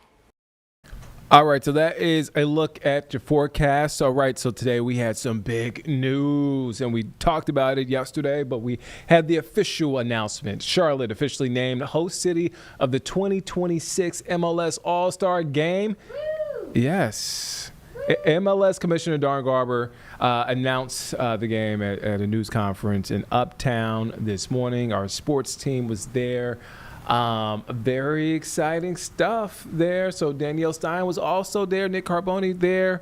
And she got a chance, Danielle Stein, got a chance to speak with Apple TV's lead MLS analyst, Taylor Twellman, about the significance of this announcement and what this means. They break it all down. Let's take a listen in. Taylor, you've seen the evolution of MLS over the years. To have this game in Charlotte, what does that say about what the status of the city is right now with how much love there is for the game? This city's awesome. It's so good. And I think Major League Soccer in its 30th year is so much better now because of a place like Charlotte and the fact that the diversity of the city, it's a big event city. So now the World Cup's going to come here in 26, and then right after that, you're going to host an MLS All-Star game that kind of kickstarts the second coming of Major League Soccer after a big event like the World Cup. I think this city's going to show itself in a very positive light, and I look forward to being a part of it. There's been a couple of new teams in the expansion of MLS. You've seen from your time playing to now being an analyst. Where does Charlotte kind of stack up in terms of the excitement levels that the fans seem to bring to the city? I appreciate you dating me like that. So I've seen many expansion teams, considering when I was in the league there was only 10 teams. The point is this. I think if I blindfolded someone around the world that was a huge soccer fan and put him in the middle of Bank of America Stadium, took the blindfold off, they'd have no idea they were in Charlotte. And that's the greatest, I think, compliment I can give to the city, right? There's a vibe, there's an energy, there's their own identity, was the Poznan and all of that stuff. So I just think Charlotte came in right away with huge aspirations, but also trying to challenge the Atlantas and the LAFCs that have come in and been very successful. I think now the success has to come on the field. I think the team has to progress. They have to get a little bit more, I think, expansive with their signings. But when it's all said and done, Charlotte has been a home run for the league, and the ownership has been great for the league as well. I saw you actually had a post kind of about that on X about Patrick Adjumon, since he just officially is going to Darby County, talking about the status of the state of U.S. soccer right now with some youth players right now, and how there's a bunch of other Patricks out there at these smaller schools. What's your take on that in terms of like the homegrown aspect of U.S. soccer right now? It's a great question. It really is. And honestly, I think it's the billion-dollar question, because if Patrick Adjumon in 2018 is at Eastern Connecticut, which you and I are Northeasterners and we don't know where Eastern Connecticut is, he then goes to Rhode Island, turns up at Charlotte, now turns into being an 8 million plus player. That tells you that there's players in this country. This is a huge country. It's still underdeveloped when it comes to this sport, and we're getting there. But if Patrick Adjumon 7 years ago was at Eastern Connecticut and is now worth $10 million because of what Charlotte and the league provided him with a platform, I'm telling you, there's more Patricks out there. And that was Danielle Stein speaking with Apple lead analyst Taylor Twellman about the significance of this moment. So we also heard from Don Garber, MLS Commissioner Nick Carboni, also there at the announcement. He spoke with Garber about what this all means. Let's take a listen in. Here with Major League Soccer Commissioner Don Garber upon the announcement that Charlotte will receive the 2026 MLS All-Star Game. You've been here before. We've seen you hand David Tepper a scarf before when we got the team back a couple of years ago.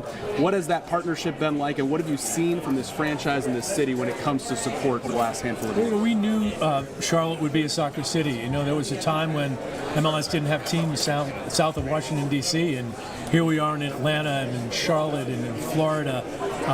The South and the Southeast has been a great supporter of our sport and certainly our league. Here in Charlotte with the Club World Cup matches, the big Real Madrid game, the Copa America game that took place here last summer, I mean, the level of passion and support for the sport has really been quite evident. And why not say thank you to all the fans and all the people that are been working to build a sport here. You've got a city and a state that made a terrific bid, that utilized all their resources to show us that Charlotte would be a great host for the All-Star Game next year. That's going to be great. It's going to be exciting. For you personally, what has stood out when you've been in this building? You mentioned the 74,000, and what makes this atmosphere so unique, even in your league? It's just an incredibly passionate soccer audience. You know, I love the images that are, shown around the world and throughout social media of the dancing blue shirts, shaking the stadium. And I think when people see all that energy and that activity, whether it's the international community or whether it's the non-soccer community that's involved in the other major leagues, they're shaking their heads and saying, man, I just can't believe that this is MLS, that this is the city of Charlotte. And that'll really come to life during our All-Star Game next summer. All right, July, after the FIFA World Cup here in North America. When do we find out exact date, and what are you working on in terms of format and opponent? All that stuff will come soon. We got to get through our current All-Star Game that will be in Austin next week, and take a step back and try to understand the full logistics of the World Cup next year, when those players will be released, when we think we can come back from our break. All right, and it's a week-long celebration. What can fans expect here in Charlotte that week? Lots of activity, community events, grassroots events, a skills competition, a fan fest out here in town. All right, Commissioner Don Garber, thanks for being here. You got it. Thank you. Thank you, guys. All right, so that sounds like it's going to be a fantastic time. MLS All-Star Game coming to Charlotte. I'm excited. I know a lot of folks are excited. We had a great breakdown yesterday with Jeb Goldman, our producer here on the stream, about what this means. But you heard it there from the Commissioner. You heard it there from Taylor Twellman, lead MLS analyst for Apple TV. So again, some exciting things on the horizon for the city of Charlotte as set to host the 2026 All-Star Game. All right, so what do we want to get to next, guys? I think we're going to get to Carlene's, what was I calling it? Oh, Carlene's yes. Charleston breakdown. Carlene's Charleston Chat. Okay, so it's a big day. So you're looking at the Ravenel Bridge, and I'm going to set this up for Carlene and let her take the ball and run with it. So today, and I sent Carlene this article today early this morning because I was excited. I know she would be excited. But the Ravenel Bridge opened to traffic 2 decades ago today, becoming the tallest structure in South Carolina and the longest cable-stayed bridge in North America at this time. Yeah. Take it away, I didn't know Carlene. that. Yeah, it was 20 years ago. It's kind of crazy that it's 20 years old now. I remember it being constructed. My dad worked along the downtown waterfront quite a bit. The construction company he worked for did a lot of work on water. All of their construction projects were on water. So bridges, piers, docks, you name it, they did it. So I remember seeing it being constructed, and then I remember when the other bridges, because it replaced 2 bridges essentially. So it was the Grace Memorial Bridge and the Perriman Bridge, the demolition of them coming down for the Ravenel Bridge, which is huge bridge, and now it's iconic. Like if you go to Charleston now and you get a magnet, a postcard, a race, a keychain, anything, you're gonna have 3 things. You're gonna have the Ravenel, you're gonna have Rainbow Row, or you're gonna have the Pineapple Fountain. Like it's now this like iconic thing in the center of the holy city. So it's kind of crazy. It's 20 years. I remember driving on it the first time. People drive through the Ravenel or over the Ravenel Bridge. People walk. You see people walking right there. People walking it all the time. It's a hefty walk. I'm not gonna lie. It's a walk. It's a hefty run too. It's a hefty run. Oh yeah, you ran it. That's right. You've done the bridge run. The Cooper River Bridge run. Correct. Basically, the big thing is get over the bridge. Get over the bridge. James, when I tell you, I thought I saw my life flash before my eyes. Sure. Running up that bridge, it is very steep. It's steep, and it's also. I mean, it happens in April. The bridge run happens in April. It's hot still, though. It is hot. It It's hot in felt Charleston like in April. June Right. on that bridge. Right. It felt like June. You're on the water. The humidity is there. There's no escaping it. I was like, you get I a don't want breeze. to. It's like, whew. Oh man, but it's 20 years. This is iconic, and it's iconic for the Carolinas because, again, when you think of Charleston, the Ravenel Bridge is one of the. It's one of those iconic things now that people just associate with it, with the scenery. So it connects communities. I mean, yeah, it connects downtown to Mount Pleasant. Yep. And you could take it into Sullivan's Island. I believe you can take that into Sullivan's Island. Mount Pleasant to then you'll get to Sullivan's You Island. get to Sullivan's Island, but it connects different communities. It's just super cool. Again, 2 decades ago today. And again, that bridge is just, if you haven't been there, if you're planning on making a stop in Charleston. For the drive over, it's very pretty. I remember driving it first, terrifying. When I was a young driver, I mean, it opened, I would have been driving a couple years after, but I remember driving over the first time, and it's huge. It is and huge. we didn't have any bridge like that. No, that was the tallest one, like, as you said earlier, at the time. It's a little scary It's at first. It's when scary you're, at first. 16, driving over it. But when you do it, hey, you get over it, you get over the bridge, and you're like, well, that was pretty cool. Yeah. Well, we just wanted to mention that. It's a cool piece of Carolina's history, So, all right, Carlene. It's going down memory lane and It's nice. history. Talking about history, I like doing that. Yeah. All right, so we want to turn now to President Donald Trump. So President Donald Trump was in the Oval Office, and he sat down with Bahrain's Prime Minister, but also took questions from reporters. We're going to play you a little bit of that. Thank you, Mr. President. Thank you, one and all. It is indeed a great honor to be here on this fine morning to put into action the relationship that exists between our 2 countries. We will be discussing security issues, we'll be discussing trade and investment, which is very important. We're very happy to be announcing $17 billion worth of deals that are coming to the United States, and this is real. This isn't. It's real money. These aren't fake deals. These are real deals. They don't have to borrow the money. We don't have to. It's coming. And it only builds upon a legacy that we're very proud of. We have had a relationship in the civil side between our 2 countries since 1893, and formally since 1948. So may it long continue, and we look forward to many, many more years of productive partnership. Thank you, Mr. President. We will have You that. honor us. We will have that indeed. We'll have many good years, and I'd say right now is your top year, and we appreciate the investment. It's a great. We left as you know, Saudi Arabia, we were just there in Saudi Arabia, and we could. It was so great. The league was great. We had UAE, and we had a couple of other visits, but all great places, and we left with $5.1 trillion of investment, and they all want to be investing in the United States. Now, we have, I think we have over $16 trillion of investment coming in, which is a record, and we're only a little bit into the year. And let's say the first 2 months, I sort of took it easy because we had to fix up the Oval Office. I had to devote my time to fixing it up.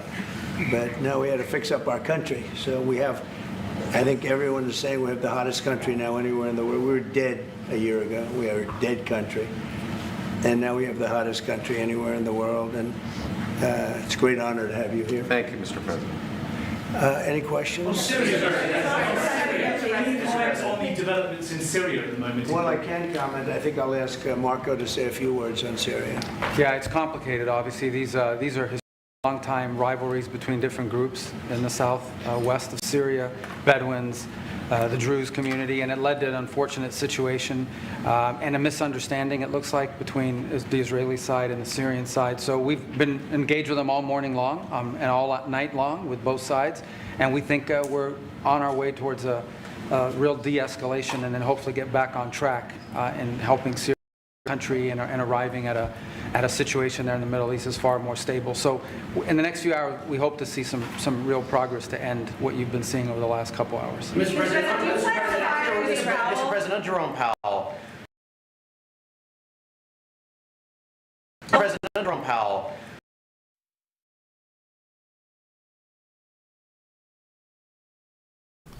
All right, so that was President Donald Trump in the Oval Office earlier today. We wanted to play back, having a little bit of technical issues there, but President Trump in the Oval Office with Bahrain's Prime Minister.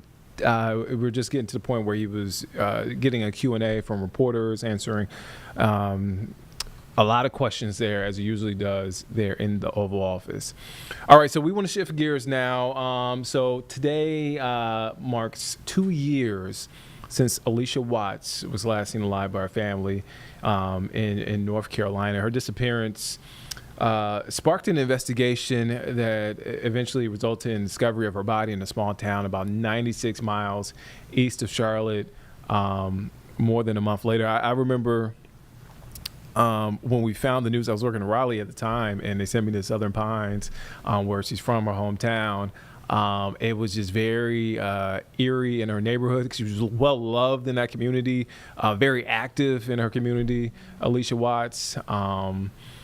So yeah, our Jesse Pierre is covering the story. I'm kind of reminiscing right now and rambling about it, but it's one of those stories that you don't forget at all. Yeah, no, that's very true, and just thinking of her, traveling to Charlotte to come see her boyfriend. They were supposed to go to a comedy show and then vanishes, right? And so you have family and friends worried, and I remember us getting emails from folks saying like, hey, you guys need to look into this, that she hasn't come back or she didn't come to work, and etc.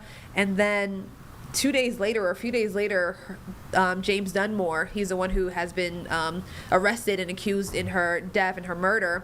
He was found unresponsive in her car. Yeah. And so that was odd, right? And then there was a couple of different twists and turns throughout this entire story. I know CMPD investigators also found like a shell casing outside of his home as well. And so they found her body, I think, a little more than a month later near a cemetery. I think it was in Montgomery County area. And the autopsy listed her death as undetermined, So just, again, as the family continues to fight for justice. Now, James Dunmore was arrested, so there's that. But then the case keeps being pushed back, and, they're just kind of waiting for, justice, right? And I spoke today to the family's pastor. He was a pastor to Alicia Watts, and I also briefly spoke to Alicia Watts' father, as well as a friend who helped in the search efforts. And for them, this is tough. It's 2 years that they're just kind of waiting to see what will happen. They don't want him to get off on any kind of ways. I know that his defense attorneys have filed some motions to get his the case dismissed and so forth, even though denied. These are just efforts that are closer to away from what they want, and at the end of the day, they want him fully prosecuted to the fullest extent of the law. And although these things don't bring Alicia Watts back, at least that gives them a step closer to healing, to closing this chapter, you know what I mean? So, today we're just kind of, reflecting on the 2-year mark since she was last seen by her family, and just kind of, continuing to share light on this case. And I think one of the things that the family friend said is that this is another reminder or another time to spread awareness about domestic violence as well, and they talked about, like you mentioned, that Alicia Watts was an advocate, a strong member in her community, involved and so in forth, every single involved in a lot of different things and so forth. So this was a tragic way to lose her, and they just want to make sure that this doesn't happen to anybody else. Did you feel the heaviness? Because obviously I felt it like right after they found her body, but 2 years later, like in those conversations, does it still feel heavy? Especially when I spoke to the pastor. He was my first interview today, and he says like it still feels fresh, like the way, and he was so like, you can feel the emotions in his voice, you know what I mean? And especially when you have a young woman who is, doing the right things, right? And then to be taken so tragically in such a violent way, and there's so many questions, right? Why did this happen? And so all of these things just kind of, prevent the family to really fully heal, And even I asked her father, what if he could face James Dunmore today, what would he ask him? He said the same thing. Why did you do this? She had a good life. She had good things going. Why would you do this to her? And I also asked him, what would he say to his daughter? And he said he always told her he loved her, and he would tell her again, I love you. Before I get you out of here, you've been so generous with your time, and I know you're busy. You got a lot to kind of filter through as far as information-wise and putting the story together. What do you remember from the day when they found Alicia Watts? Because I just remember, so that part of where she was found and then her hometown is kind of like all the TV stations in North Carolina kind of meet at that market. We all kind of overlap in that area, so we all were there. And I just remember the newsroom in Raleigh was chaotic. But what was it like here, and what was your day like? Were you covering that story at all? Not on the day that she was discovered. I do remember several times when I've come to the home, outside of his home and so forth, and this is when she was, first missing and so forth. And then I remember when he was found in her car. And so it's like all these things are like not adding up. What's going on? So there's just a lot of questions. But then, you still have a little hope that she's found alive, right? Or safe or something. So I think that just at the end of the day, when I hear this story 2 years later, it's just sad. A young woman lost her life in a violent way, you know what I mean? And so that's my connection to it, in just that it's just a sad ending, and I don't know if families ever really move on from that, Yeah, that's a hard one. Jesse Pierre, when can folks? I know you said 4 o'clock. Yes, I'm 4 o'clock and 5 o'clock today, so you'll see the story there, and then we'll have a lot more online because those were long interviews for sure. So. It's a lot of moving parts with the story and a lot of developments. And a lot happening with the story. So again, Jesse, thank you for your time. Thank you for stopping by the studio. Again, 2 years since the disappearance of Alicia Watts. Jesse is covering that story. All right, so we want to move on now. Where are we going, James? You know exactly where this is happening. I know exactly where we're going. Yeah. So we're going to take our viewers to the Madison, Wisconsin area, Nick. The local NBC affiliate there, WMTV, is in severe weather coverage. I will tell you right now, there is a tornado warning just outside Madison, Wisconsin, to the north and to the west. This is an interesting tornado warning, Nick, because it is what they call a particularly dangerous situation. This is a tornado that is on the ground, and they've actually issued a tornado warning 45 minutes in advance for this particular suburb of Madison, Wisconsin, because they are tracking the tornado. It's on the ground, and oftentimes, Nick, we talk about how tornado lead times might be in the matter of a few minutes. 3, 4, 5 minutes. Well, the station there is being able to provide their audience with 45-minute heads up for that polygon that is just to the north and to the west of Madison, Wisconsin. They've got a couple other areas of rotation that they are also tracking, where the National Weather Service has issued additional tornado warnings. Let's listen in. And 3 separate portions of this line prompting tornado warnings. There is some good news for northwestern portions of Sauk County. That tornado warning is going to be allowed to expire. It's moving into a more favorable region for just heavy rain instead of rotation with a storm. So this would allow Reedsburg to kind of not have to worry about any rotating part of this cell. So again, that Sauk County, northwestern Sauk County, that is going to be allowed to expire. On that note, there is a heavy rain and flooding threat developing for Vernon, Juneau, and Adams County, northwestern Sauk County as well, where it's not so much a severe threat, but heavy rain. There have been reports out of the Weather Service in La Crosse of between 3 and 5 inches of rain just in the last 2 or 3 hours. So that is concerning in itself. But of course, of most concern continues to be the tornado threat that is moving through southern Wisconsin and the cell that's pushing out of Iowa County and in the southeastern Sauk and northwestern portions of Dane. This is the one that has had a tornado on the ground periodically as it originated just to the north and east of Dodgeville. There were indications that maybe the storm was cycling around Arena, but rotation tightening up once again, and now potentially looking at the tornado back on the ground between Arena and Mazomanie right now. This would take it into extreme northwestern Dane and southeastern portions of Sauk. So you need to be in your tornado safe place immediately if you're around the Mazomanie area, as that cell is moving in your direction and potentially with the tornado on the ground. Again, it's kind of been cycling. The tornado's been on the ground at some points in time. It's been lifting up at other times and then coming back down. You need to be taking this very seriously, though, because it has had a history of producing a tornado since it originated just around the Dodgeville area about an hour or so ago. Again, more moving out of Iowa County and more into southeastern Sauk and also northwestern portions of Dane. That's one cell we're keeping an eye on. The second cell is down into portions of Greene County, which will also impact Dane County, albeit this time southern Dane County and northwestern portions of Rock.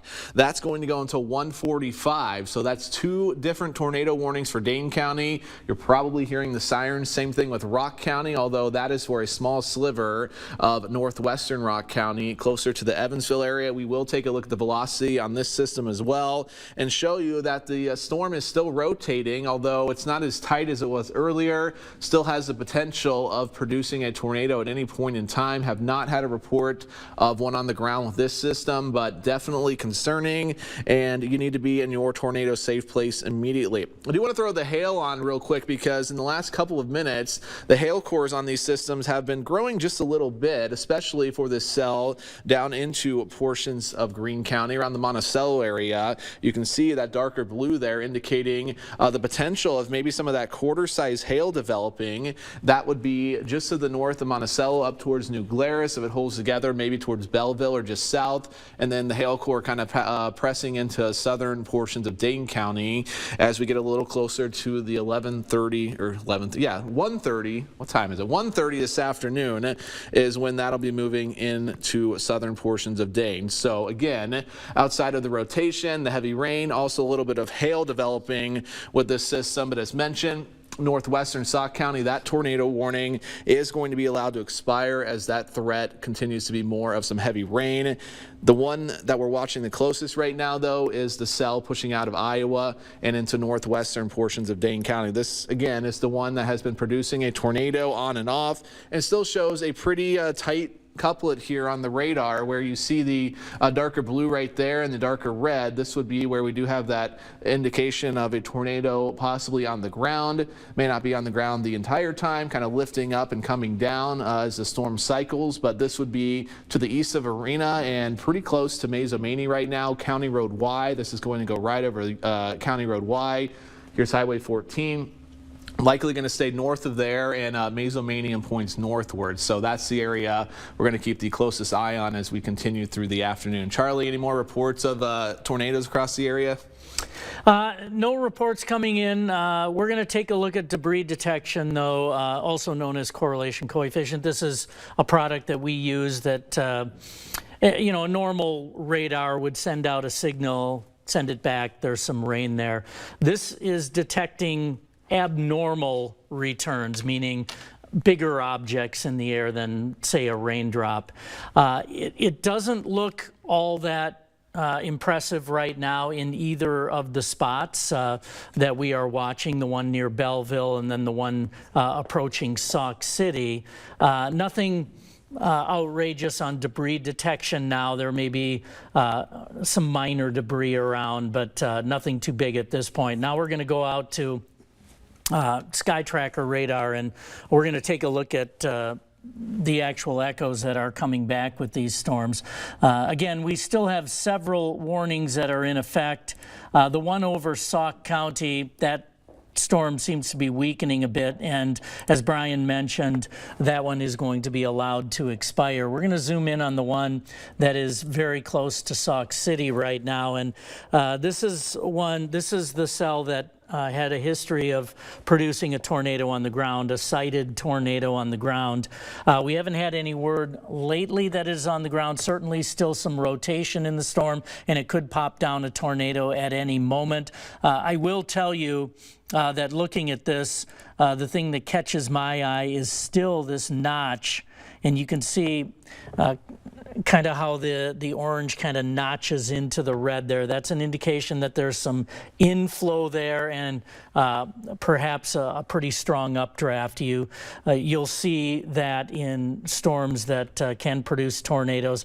It doesn't have a prototypical hook-shaped echo at this point, but if you look strictly at the red areas, there is somewhat of a hook to it, and definitely some hail. And we've taken a look at hail detection earlier, and I'm actually going to fast forward to hail detection here, and we'll take a look at what we have for hail in that general area. And it's looking like the hail is probably upwards of around 1 inch in diameter. Instability still pretty high across southern Wisconsin, but is expected to weaken as we head through time. This is the available storm energy, and by this evening, that energy will be gone as a cold front moves through. We're going to toss it over to Kevin. He's got some new photographs in of the storm. Kevin? That's right, Charlie. Thank you very much. And yes, you've been sending in your photos. We definitely appreciate it. You definitely have to be safe, though. Take a look here. This is from Mike in Dodgeville. You can see the tornado right here. I can't really see if it's touching the ground behind those trees. But take a look at this video that came in from Weston in Dodgeville. You can see the system over the hills right there. A very wide tornado right there making its way through. We're talking with this storm. He took about 32 seconds, so we're going to let it play out the whole way. Again, if you are in a tornado warning, you definitely want to stay in your safe.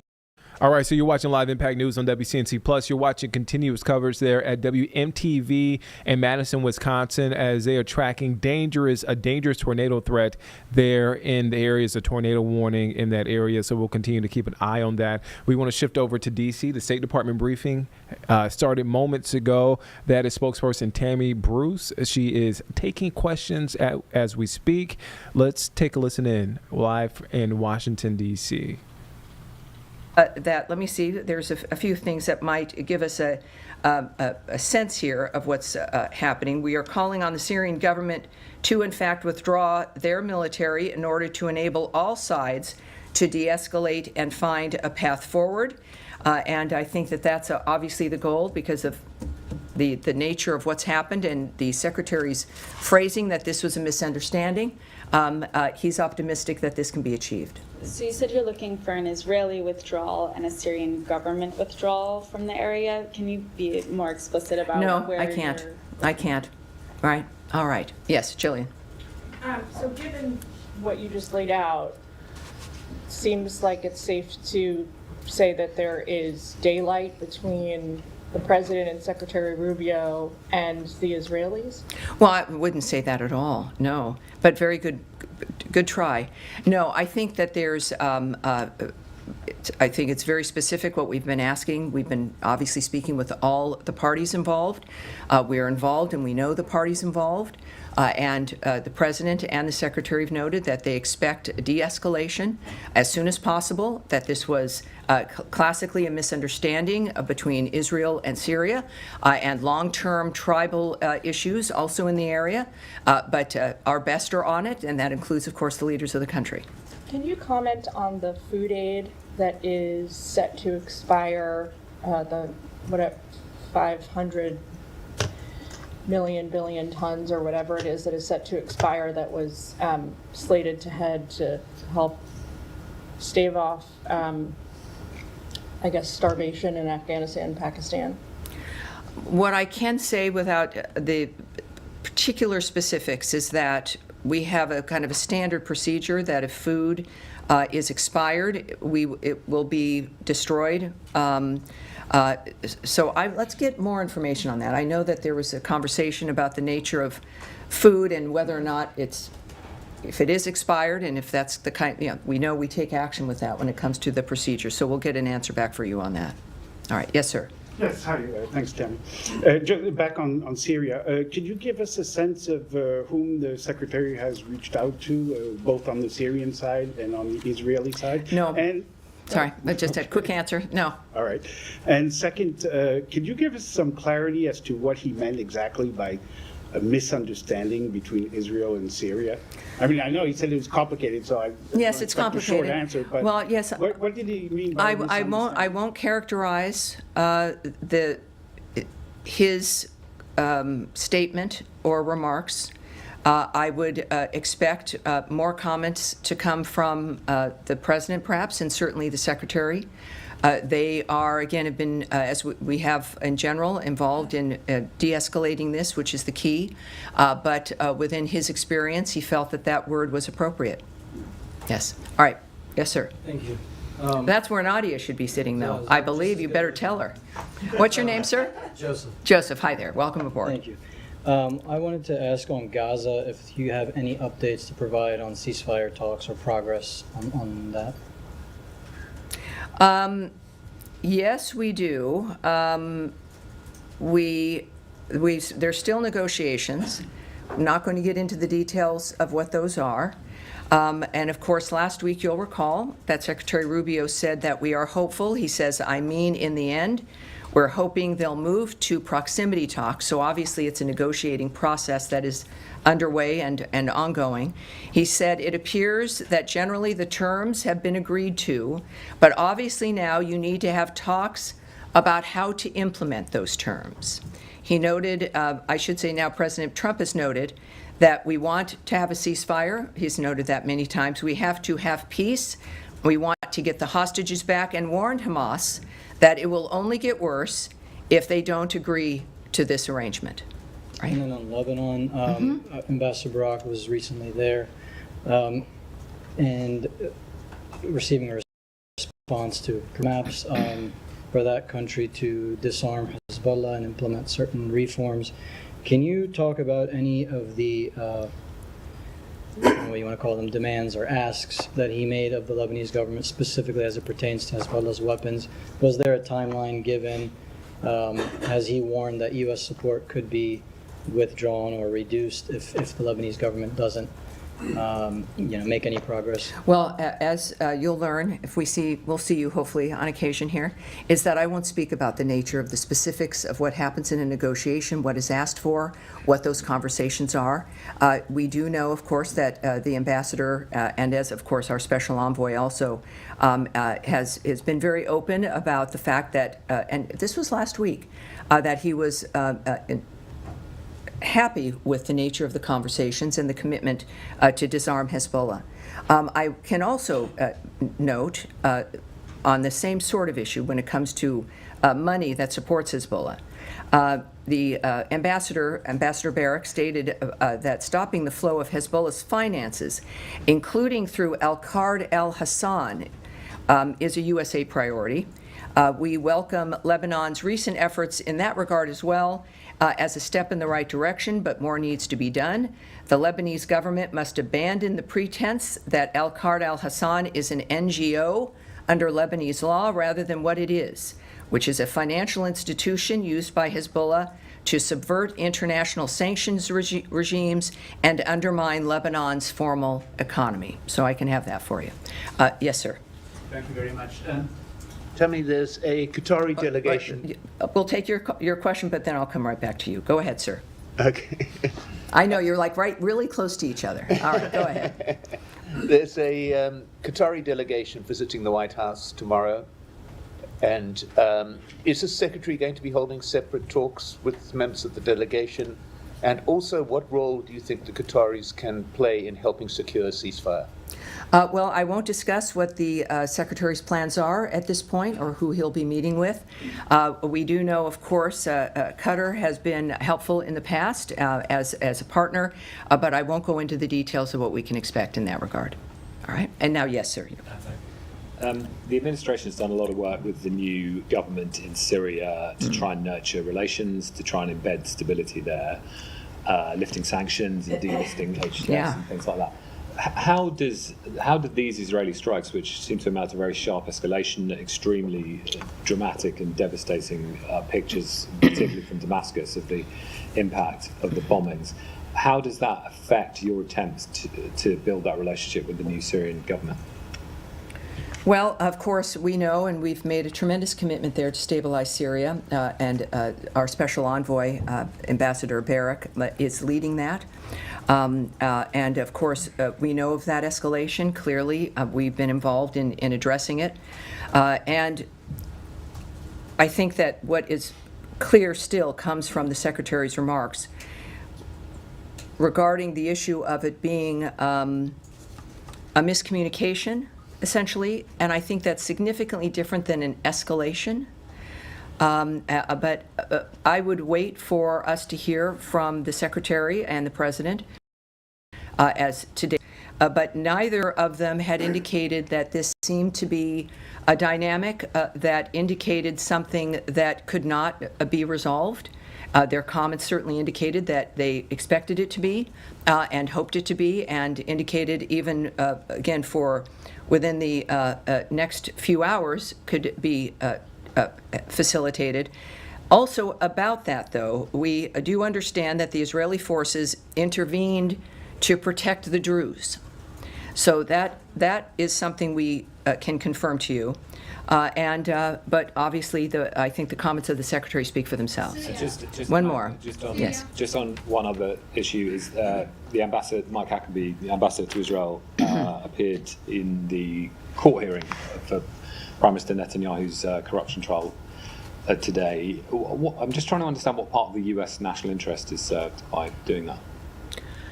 Well, we obviously support Israel. They are an ally and a partner. I won't characterize, as I don't anyone, their position or the actions they might take, but it would appear that the ambassador was exhibiting his support for Netanyahu. But against the judicial system, I mean, is this an expression of distrust? Well, I don't. I know that our inclination sometimes is to look into like the broader issues that we're all working on, but I would not suggest that someone attending to support someone facing a situation as some kind of a larger commentary about a judicial system or a country or anything beyond showing support for someone that they know or a friend. Yes, sir. Thank you so much. On the Syria, the Secretary obviously said that he had been in discussions all morning and night. Were you given advance warning that Israel was going to strike Damascus?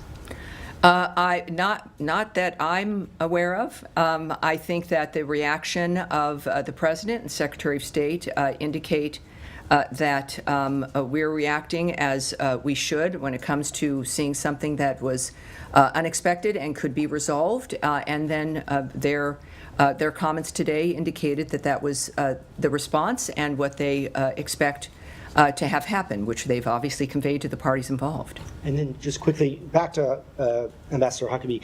Yesterday he issued quite a stern tweet calling the killing of a young American in the West Bank a terrorist act. Is that a reflection of a broader State Department view viewpoint that the killing of Saif Musab Well, was a terrorist again, act? and welcome back, by the way. Thank It you. says thank you.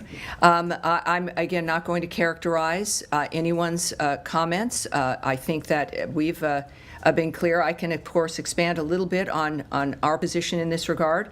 One thing, of course, we do repeat, and it's important, as the Secretary has also repeated, is that Ambassador Huckabee has asked Israeli authorities to aggressively investigate this case, and we refer you to the government of Israel for additional details related to that investigation. Because of the nature of the world these days, I say very often that we have no higher priority than the safety and security of U.S. citizens. It's a reminder to everyone watching at home the role of the State Department and why we work as hard as we do. We can confirm the death of a U.S. citizen, Safaleh Mosaleh, in the West Bank on July 11th. We offer condolences to the family on their loss and are providing consular assistance to them. We are greatly concerned when any U.S. citizen is harmed overseas, wherever that may be. The United States calls for accountability in all cases where U.S. citizens are harmed abroad. All right. Yes, ma'am. Thank you so much, Tammy. Secretary Rubio has taken a lot of ownership of, if not pride, in the reorganization of the State Department, which, as you well know, resulted in the layoffs of over 1,300 employees last week. Do you know, does the Secretary plan to address the workforce directly about this? What I can tell you is that without forecasting his actions or any remarks, is that the Secretary, as you all know, is very vocal and likes people and engages with them as often as he can. He cares very much about this department and to the point where, look, he undertook something that others had talked about or wished could be done, but just didn't.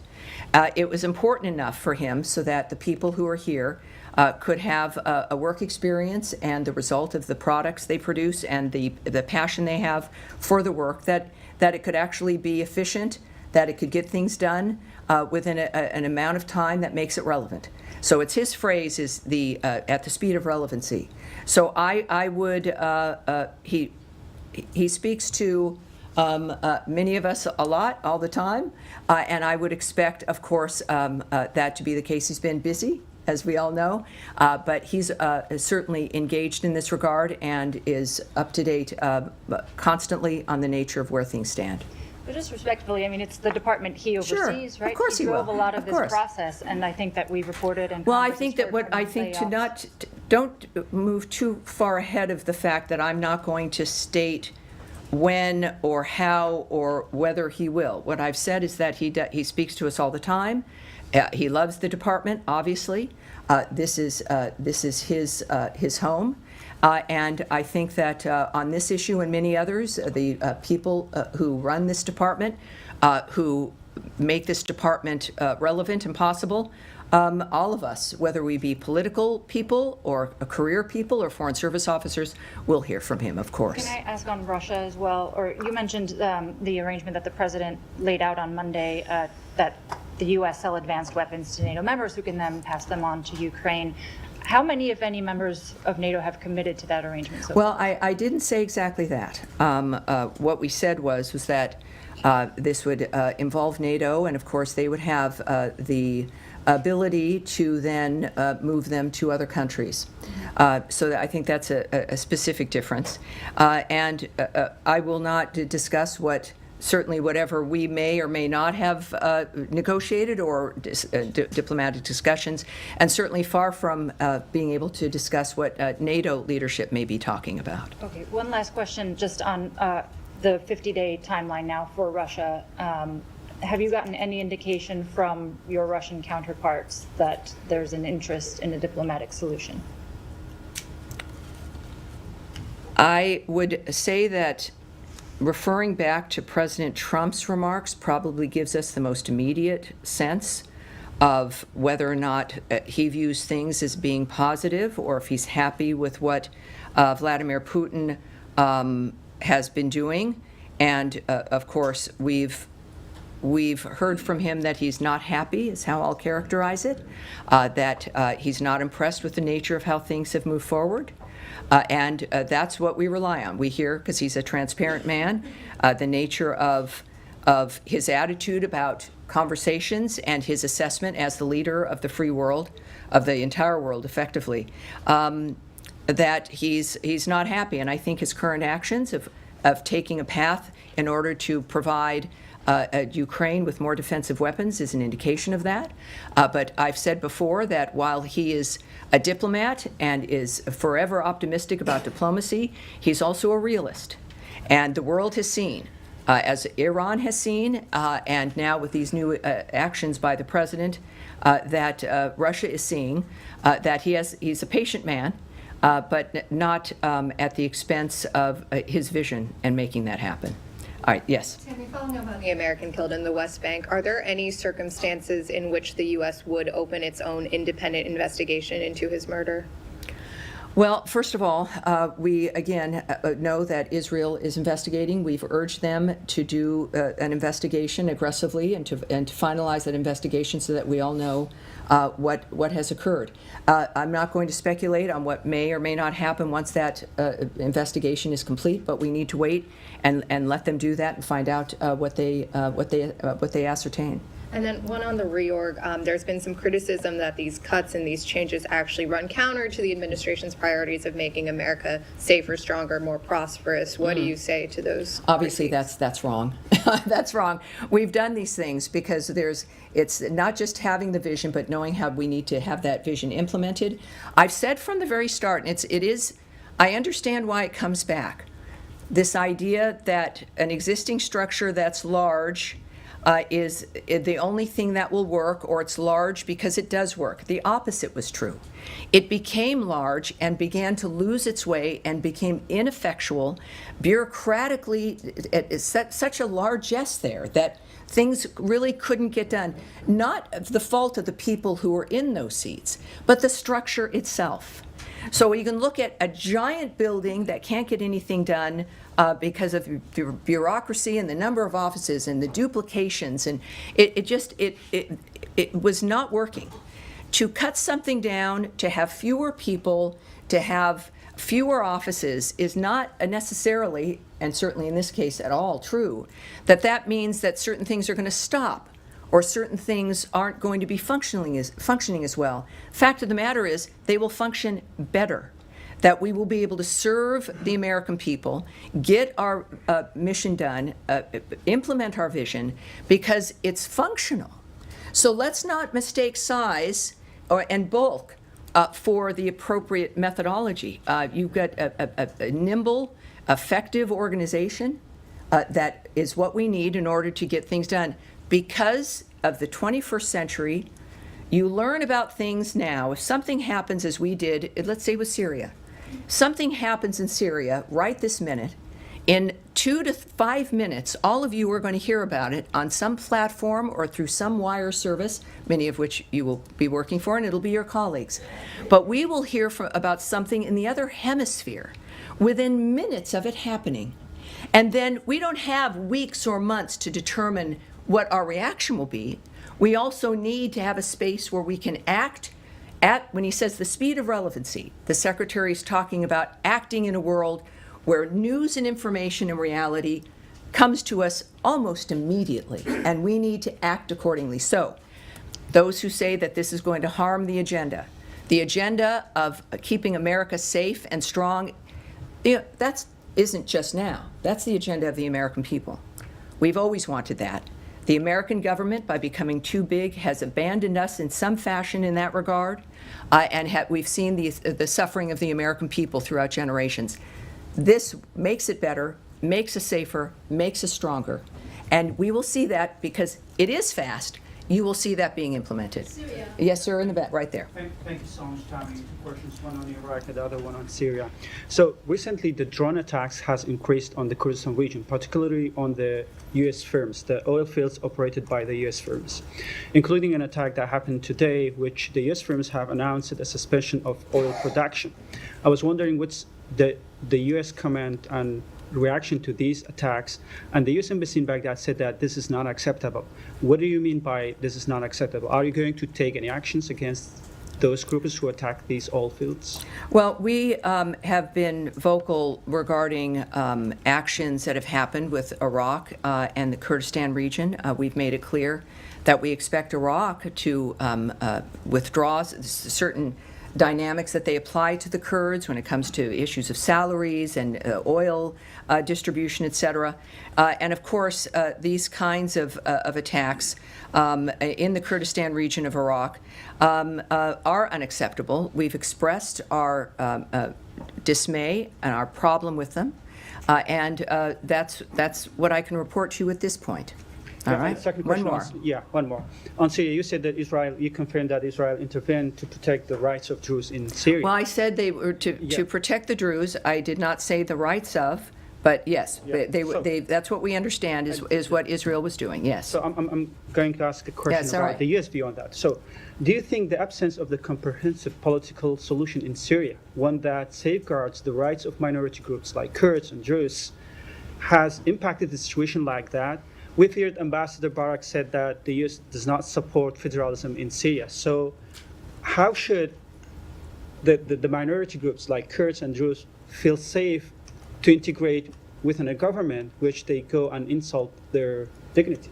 Well, obviously, this has been very fast-moving. It's been made very clear there through our support with Ambassador Barak what our intentions are. We've understood that the results have to be, you can put your hand down, sir, thank you, that the results have to be described. People there in Syria have to see results, especially regarding the infrastructure. At the same time, this is a new fluid dynamic. And this is where I think when we talk about misunderstandings, how the communication between friends, new neighbors, partners, we have to be able to act quickly if there is a misunderstanding, if certain situations occur.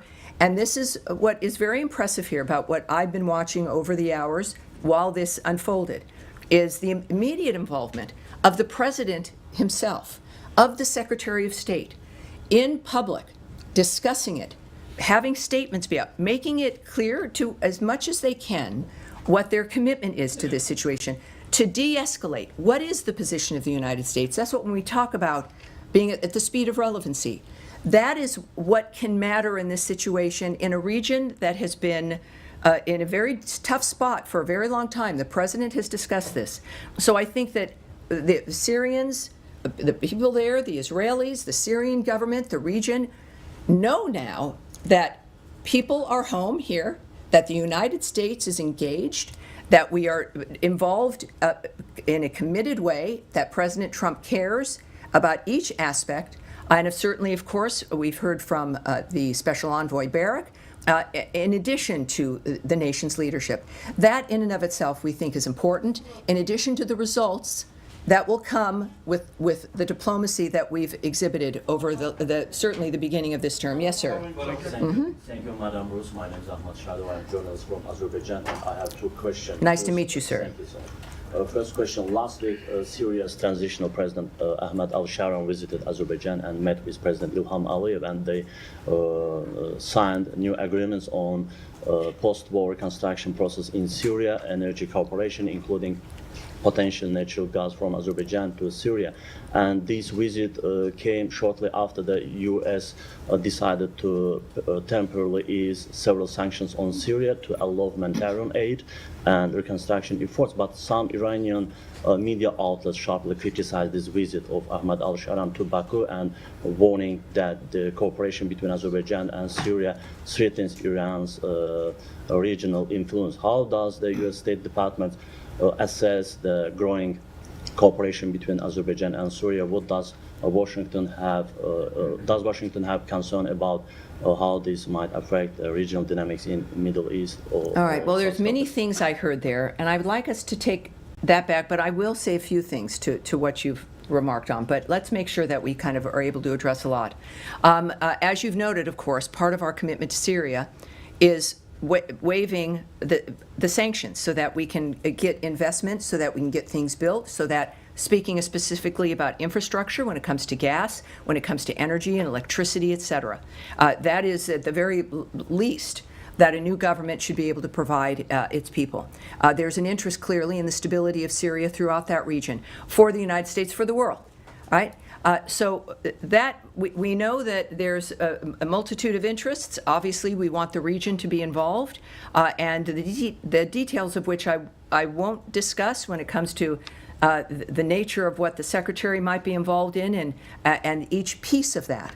But we do know that it's important that we, as we've acted very quickly to change the dynamic that was under Assad with Syria, so that the Syrian people, all of them, from all tribes, all regions, are able to enjoy life again after a period where they haven't been able to. Yes, go ahead. Can I ask on GHF, at least 20 Palestinians were killed today at an aid distribution site run by GHF in what the US-backed group said was a crowd surge instigated by armed agitators. Does the State Department have any comments on this, and would you expect any sort of investigation into this incident? Yes, I do have a remark for you. I know you don't look like I might. You're looking a little. Don't be forlorn. No, we do. What I will say also, while I'm here in this space, is that we are now at 76 million meals to date have been distributed to the region. So I think that's important to address. So this is regarding the 20 killed, as you have noted. GHF itself has issued a statement, which I will provide for you here. We have credible reason to believe that elements within the crowd, armed and affiliated with Hamas, deliberately fomented the unrest. GHF has also reported a troubling pattern of unknown actors circulating false messages about GHF aid site openings, which contributes to incidents like the deaths on July 16th. GHF is committed, obviously being transparent, is to be commended for that, about this incident, which also resulted in the injury of an American GHF employee, and we refer you to GHF for more information. All right, yes. Did you have a question, Matt Lee? Okay. You just read a GHF statement. Yes, I did. What's the State Yes, I Department's did. view? Well, you know, I read statements from a number of places and situations that are involved in the dynamic of what it is that's being asked about. For more information, I then refer you also. I refer you to groups. I've referred you to GHF multiple times. So if it's a group that's involved in something, that's made a statement, it's worth hearing. Right. How you handle that statement is up to you. I did not say how you should report on that or what you would ask next. Does that mean that the State Department doesn't really have anything? It means that I've read a statement, Matt Lee. I've read a statement about a group that was being asked about, and they made a statement, and I shared it with everyone here. Jillian, did you have something? No. All right, and we'll go right here. Thanks, Tammy. Two Yes, sir. questions for you. Number one on Syria. As Tom mentioned earlier, it's an immense amount of political capital that's been involved in propping up al-Sharaa and giving the government legitimacy. I would move you off the phrase "propped up." This is an active group of people. We are active, serious people trying to make this situation work. Propping up. I would just wave you off that phrase. Duly noted. I think supporting and being vocal about that and helping, sure. One of the commitments given in return was the protection of the minority communities there. This is now the second massacre of minorities, first the Alawites, now the Druze.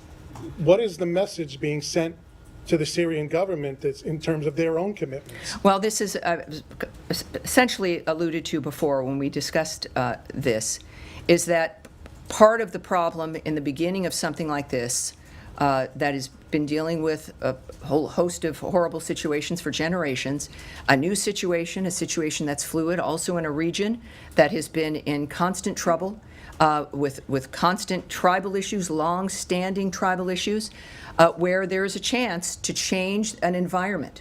And the reaction to the things that will occur, we never expect in any dynamic, including this situation or other dynamics that we're dealing with in the Middle East or elsewhere, where because we have an idea or something new is being implemented or that we're present and that we're working on something, it doesn't mean it's going to be a utopia immediately.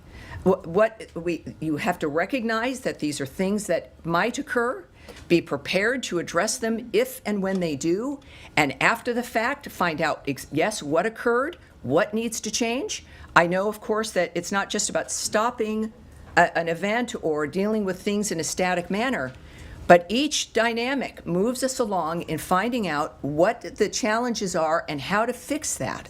And that is clearly going to be the case here with this situation. With the death of the real quick. One more. Very quickly, with the death of the American in Judea and Samaria, President Trump and Secretary Rubio were discussing it with the media earlier today. The president looked at the secretary. He mentioned something about a meeting about it tomorrow. The White House press office is looking into it for me. They didn't quite understand either. Is there a meeting going on tomorrow about that situation? Well, my goodness, I love the faith you have in me. No, if this is, tremendous faith. I do, I love it. Again, which is a very exciting time to be kind of job, and also when it comes to a president like President Trump, and our discussions about the speed with which things happen. All the time, this is one of those cases. Decisions are made in the moment with the President of the United States. I wasn't there. I'm with the State Department. So obviously, I would say the White House will have answers for you. We'll be able to answer your questions. And I certainly won't speculate on what that means. But what I can tell you is when the President and others in the White House say something's going to happen, it does. All right, yes, in the back, we've had, some people have not had a chance. Let's go to but with the glasses, let's keep going here. Thank you. After the ceasefire between India and Pakistan, India is now releasing threatening statements and has blocked water supply to millions of Pakistani by suspending Indus Water Treaty. Pakistan says it considered it as an act of war, as more than 240 million Pakistanis rely on the supply of this water for agriculture and basic needs. So what are your comments on this? Well, yes, that's specifically, I have nothing for you regarding that particular dynamic, but let's see what we can find, and we will get it back to him. We'll have one more with someone who has not already had a bite at the apple in the glasses, sir, at the end of the row. Yes. Terrific. Do you expect Israel to inform the U.S. before carrying out bombing raids in the region? Well, I can't speak to any arrangements we have regarding certainly what the DOD might be addressing or dealing with, or diplomatic arrangements we've made or agreements we have with another country regarding or not regarding military engagement. So that's not something I can answer for you. One quick follow-up relating to British relations. The State Department revoked the visa of British rapper Bob Vylan after he I'm sorry, with that, say the name again, sir, I'm sorry. Bob Vylan. Yes, of course. After he chanted death to the IDF at Glastonbury. An Irish rap group called Kneecap is facing terror charges in the UK for shouting up Hamas, up Hezbollah during a concert while draped in a Hamas flag. The group has a US tour planned for this summer. Will the State Department also consider revoking their visas? Well, again, I won't speculate on a decision that's going to be made by our consular services here and the rules that are involved, regardless of what you may think we would do. But I'm not going to project or get ahead of my skis when it comes to speculating on what might occur. All right, and you've had your hand up all day. You will be our last question. I'm sorry, everyone, but I'll be back tomorrow. It'll be fun to do one day right after the next. Yes, ma'am. Thank you. I just want to follow up on Syria. You said that Israeli forces intervened to protect the Druze community. But today, an Israeli strike actually struck near the presidential palace in Syria's capital, Damascus, and Israel also targeted Syrian military headquarters in the city. Does the U.S. consider the Syrian presidential palace and the military headquarters as a legitimate military target for Israel?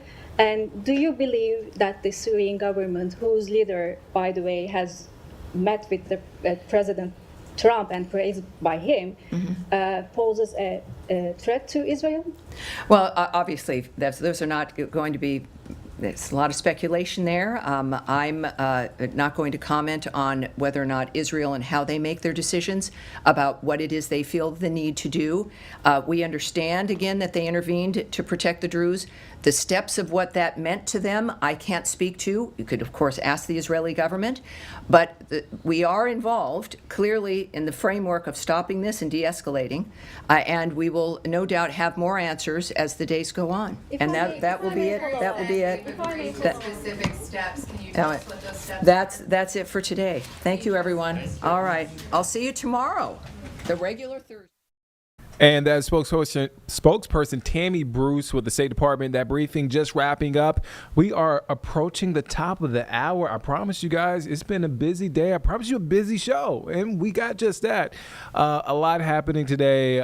Thank you for watching and staying with us here on Live Impact News on WCNC Plus. I'm Nick Sturdivant. Again, you're taking a live look. This is out of Washington, D.C., the State Department briefing wrapping up right now as we speak.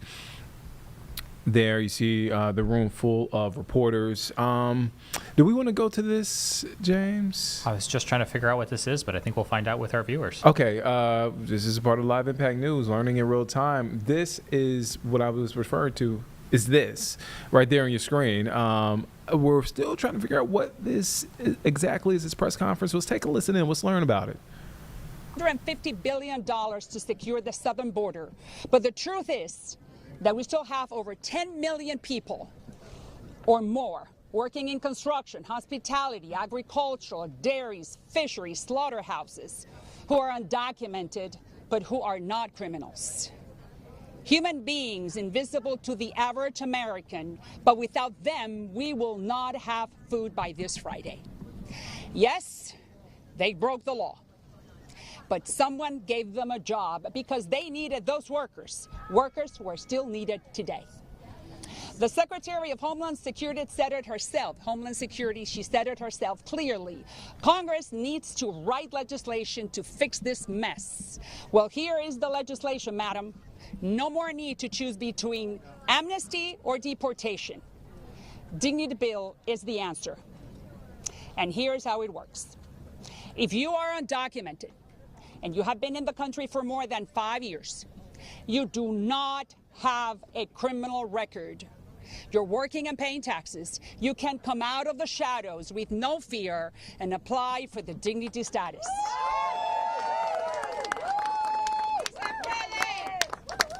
That means they will pay a fine of $7,000 over 7 years, buy their own health insurance with no access to any federal programs, and contribute 1% of their salary to the United States Treasury. That is $50 billion plus. Just do the math.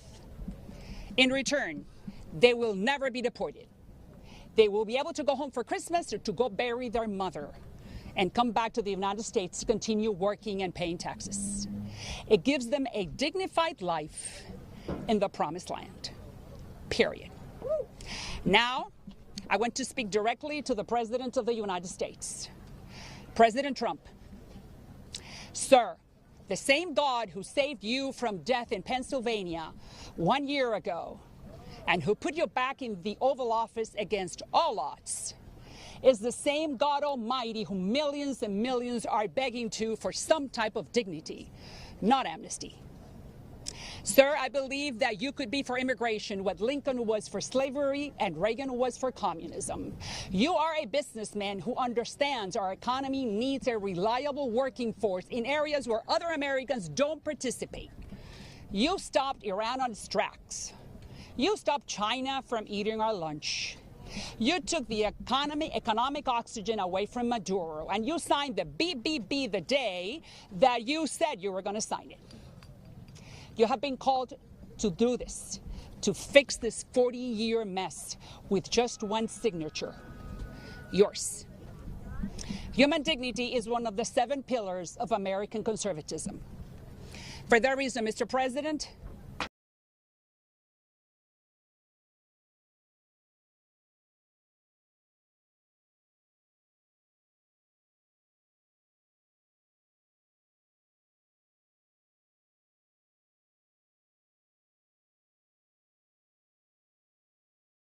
All right, so it looks like that shot froze. That is from the Dignity Rally. There's a press conference that's happening right now.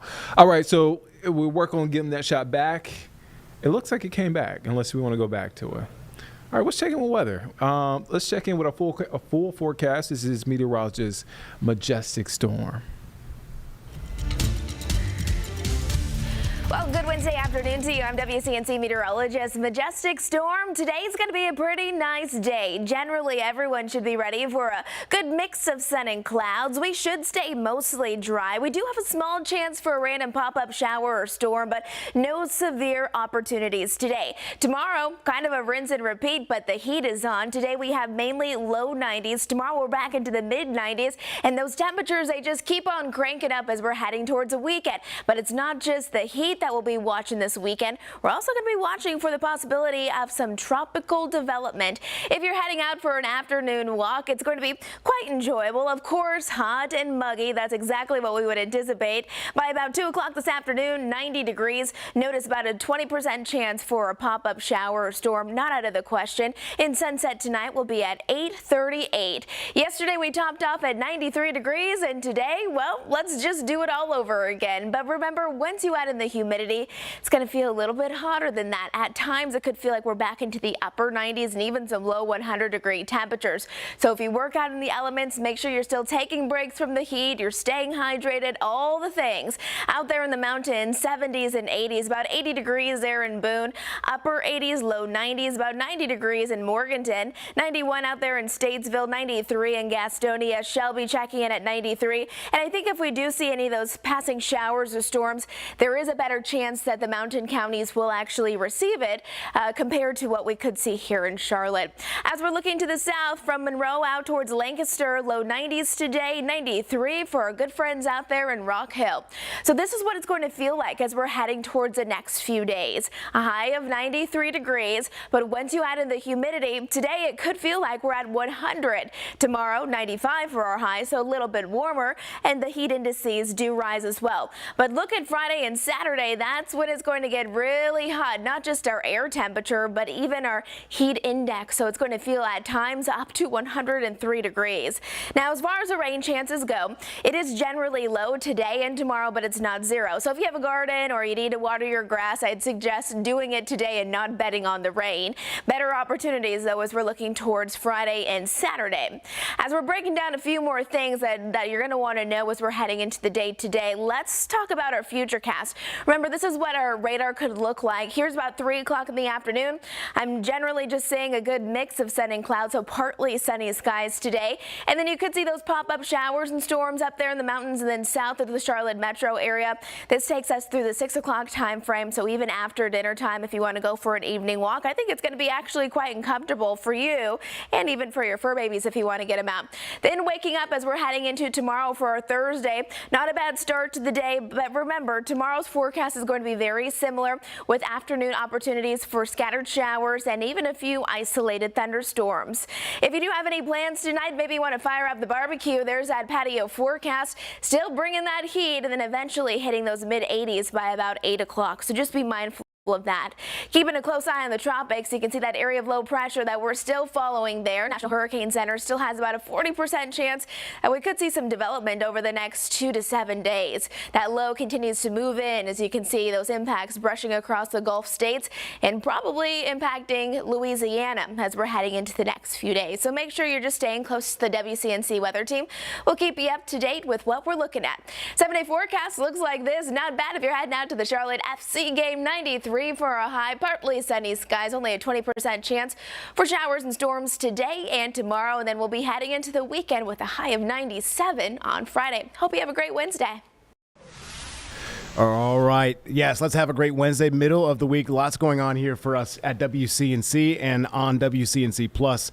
My name's Colin Mayfield. I'm here with you for the next hour or so as we transition things at 4 o'clock to Jane Monreal and Nick Sturdivant on our linear show. But we do have one of our awesome leaders in our newsroom, Walker Lawson, who's here talking about a different massive construction project that's going on along I-77, a little bit off of it.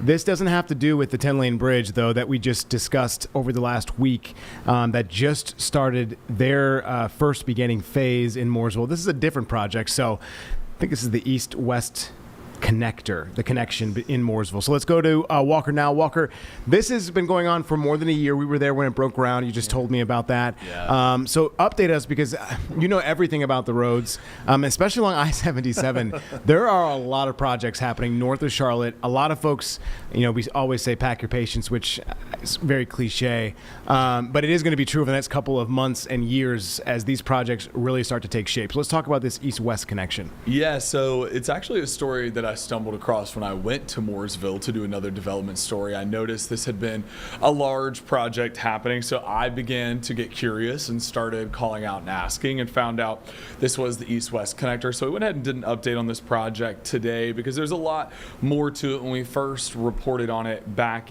a year or so ago, this project was really just going to be just starting. There was no official date or timeline yet, but we now know this project is going to take this part, which is phase 1 of the connector, where they're taking it from the Lowe's corporate office off of exit 31, and they're taking it to Mecklenburg Highway. Okay. This is going to take until November 2026. This is just phase 1. Then there will be phase 2 after that. The goal is to be able to connect drivers from 77 to 85. So they will have more of a thorough path, technically, as you would say, from Mooresville over into Kannapolis.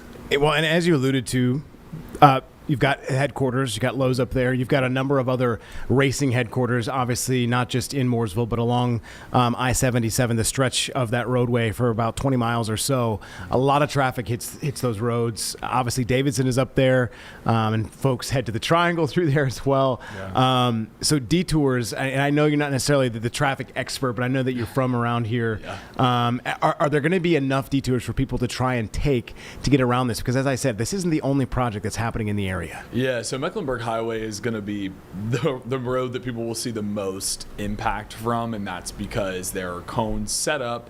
They're doing a lot of construction. Now, thankfully, with this east-west connector, it's a new road that's being built, so you're not seeing too much of an impact when it comes to having to get around the area or having to dodge. This is just really addressing an issue that's been there for a while of traffic. Now, what's really interesting is the town has not officially announced as there's any big project coming, but while I was there talking to them, they said this project is not only about getting drivers from point A to point B easier, but this is also a catalyst for development. They want this to bring in more shops and businesses. So as I was in the process of asking, I've also now learned that there is a development that's taking shape right at the corner of Mecklenburg Highway and where this new east-west connector will meet. Okay. It is a multi-phased project. It's 4 phases. It has well over 400 residential units. They're looking to bring a hotel, commercial space, office space. Now, this development is interesting because it passed rezoning, but it's still in very early stages. They are still working on a design plan, and then it will go to it will actually go before a board. It doesn't have to go before the town board. It'll only go to the staff board. And once the staff approves it, then it can move forward. But it does not go to the town. Okay. Well, that gives us a really good idea of what happens next, where this is. Obviously, it's in its infancy stages as this just starts to get going. But honestly, growth has been seen all the way going past Statesville. I-40 goes to the west from there. But I mean, really, Charlotte obviously proper stops at a certain point. But some of these different cities are really starting to grow more. And that's really the impact we've been discussing and then really seeing is not only on traffic, right? These developments making, even in South Charlotte, I mean, along Ballantyne, the amount of traffic that those type of corridors, that infrastructure needs to be able to have on it, right? It really has to obviously have a big project behind it. So this is what this is, in addition to that I-77 project. So it's good to have a good idea of what's ahead. Anything else that you think we should, make a note on? I know we've updated this project, and it seems to be along, like I said, 77 in general. A lot of folks are starting to move. I mean, we've got, the lake there, Lake Norman's there. I know you're from that area in and of its sense. I mean, give your perspective. I mean, you've probably seen the area blow up, right, in terms of just development. Well, and it's interesting because I went to the church that's located right there where they're working on this project. Okay. And so, which is the Cove Church in Mooresville. And Wow. it's a very interesting to see the amount of traffic there. We used to be able to kind of get in and get out quickly, and now you see even at noon today when I was out there trying to get footage for my story, it is congested and backed up. And I think it's interesting because I came here 4 months ago, returned back to Charlotte, and obviously growth and development was something we knew about. Okay. But I don't think until I put myself in this role covering growth and development that I really realized how many developments are coming forward and how many different road projects are happening. Okay. And it is funny, we joke, okay, we have the 77 bridge, we have the 85 bridge, we have these other road projects, but it really shows just how much the area is trying to keep up with infrastructure and try to make sure that there are these roadways in place and making sure all of this stuff is there. But it's really interesting to see just how much work is being done and all the different projects taking place, let alone all of the new housing developments and new villages. Kind of like this project is called Mooresville Village, and when they go through and talk about what they're planning, it's similar to projects we hear about that they're proposing along the Red Line if it gets expanded, and all of these different projects. So it's really interesting to see just the amount of growth and developments that are trying to come to the area. Yeah, and it's good that obviously you're staying on top of it, letting folks know what they could expect. I mean, during the morning and evening commutes, this is definitely going to impact folks. So we will let you know, obviously, more details about this when it continues through those phases. Obviously, phase 1 just starting now. So, Walker, thanks so much, man. Appreciate your report. Always great to have you on Live Impact News to give us more of that story and that perspective behind it, too. Absolutely. Thank you. All right, my man. We will talk to Walker. You'll see him tonight, potentially at 4, but I'm sure at 5 and 6 as well. So we'll get more of him soon. We have a number of other things we are watching right now, and I'll check in with Jeb just to make sure we're going to go to this immigration presser, I believe. Okay. Awesome. Our computer's a little slow. Midday.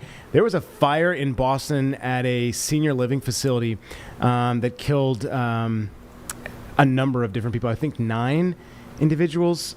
So yeah, just a tragedy. And fire officials and Boston leaders were giving us an update on this and where their investigation stands right now. We'll go to it now. And now you say he is cooperating. Well, he said to me today when we were talking, he goes, "You were a little hard on me yesterday." I said, "Well, I was getting a little frustrated because I do like a callback, especially in a crisis. I don't need a call back every day, but if it's something like this, we should be in constant contact." That's all I said to him. I said, I didn't like going out there last night at 8 o'clock to a prayer vigil and having nothing to say when I know that between us in this office, we had people sitting in a holding position because we had nowhere to put them. If he would have called me back and say, "Find a place, I'll take care of it," we'd have done that, but we were still waiting for a call back. And as I said today, he apologized going forward. We told him, I said, he goes, "You text me when you need me and I'll get back to you. That's all I need is some direction." A lot of people mentioned that staffing has been a long-standing issue.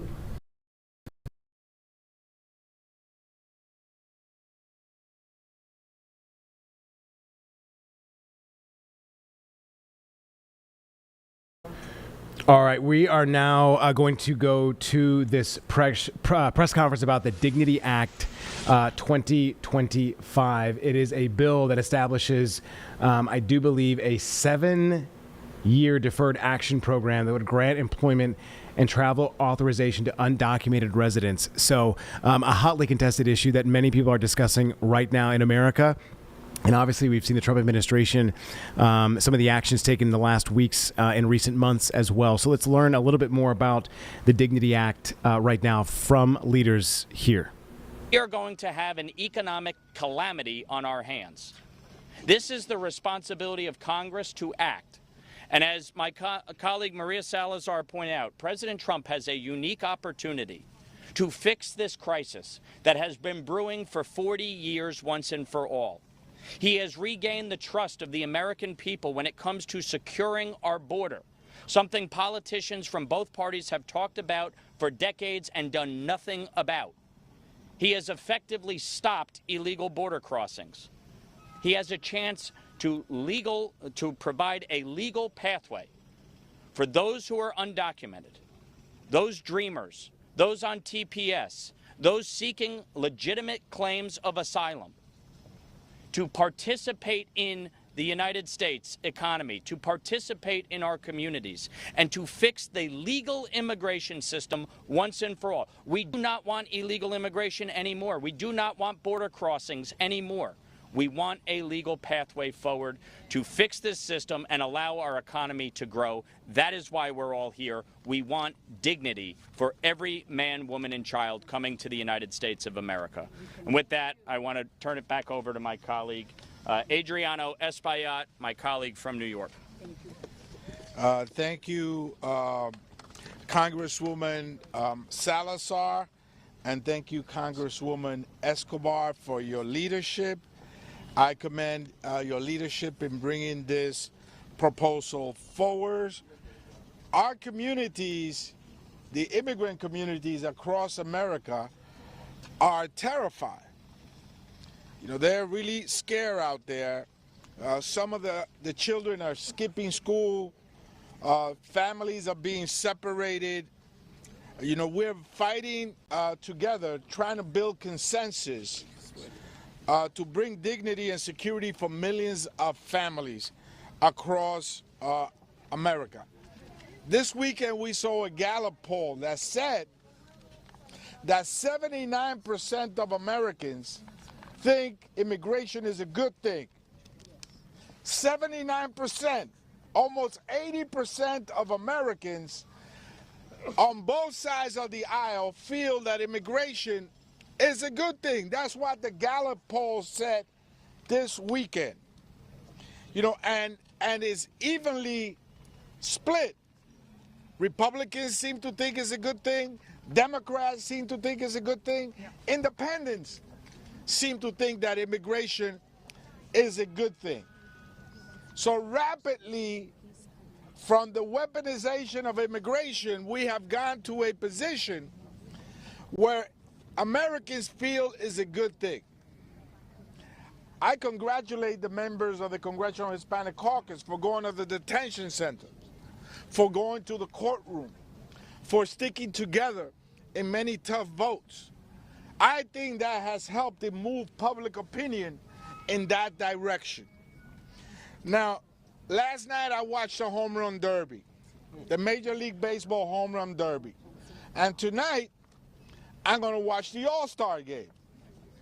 If you look at the teams, you know, you have Cubans and Dominicans and Mexicans and Venezuelans in the national pastime, Honduras, right? You have all of these Latino baseball players in the national pastime, right? Yet, in my district, on July the 3rd, a coach by the name of Youngman Wilder, he's a hitting coach in Harlem for 11-year-olds and 13-year-olds, was besieged by ICE, who We're going to leave this press conference about the Dignity Act. We'll get back to it and give you more information on this as we continue to monitor this. But the president is speaking. He's actually in the East Room. All we're told right now is that he's on a bill signing ceremony. We'll get more information as we listen with you. So many years, and very little has been done. And we take a historic step toward justice for every family touched by the fentanyl scourge as we sign the HALT Fentanyl Act into law. Good job. Good job.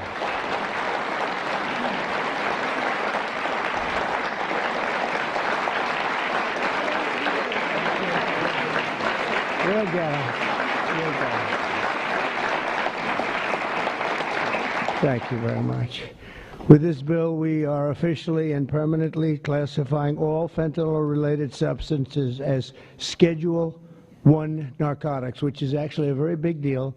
It doesn't sound like much. It's a big deal, as they will tell you, meaning anyone caught trafficking these illicit poisons will be punished with a mandatory 10-year minimum sentence in prison.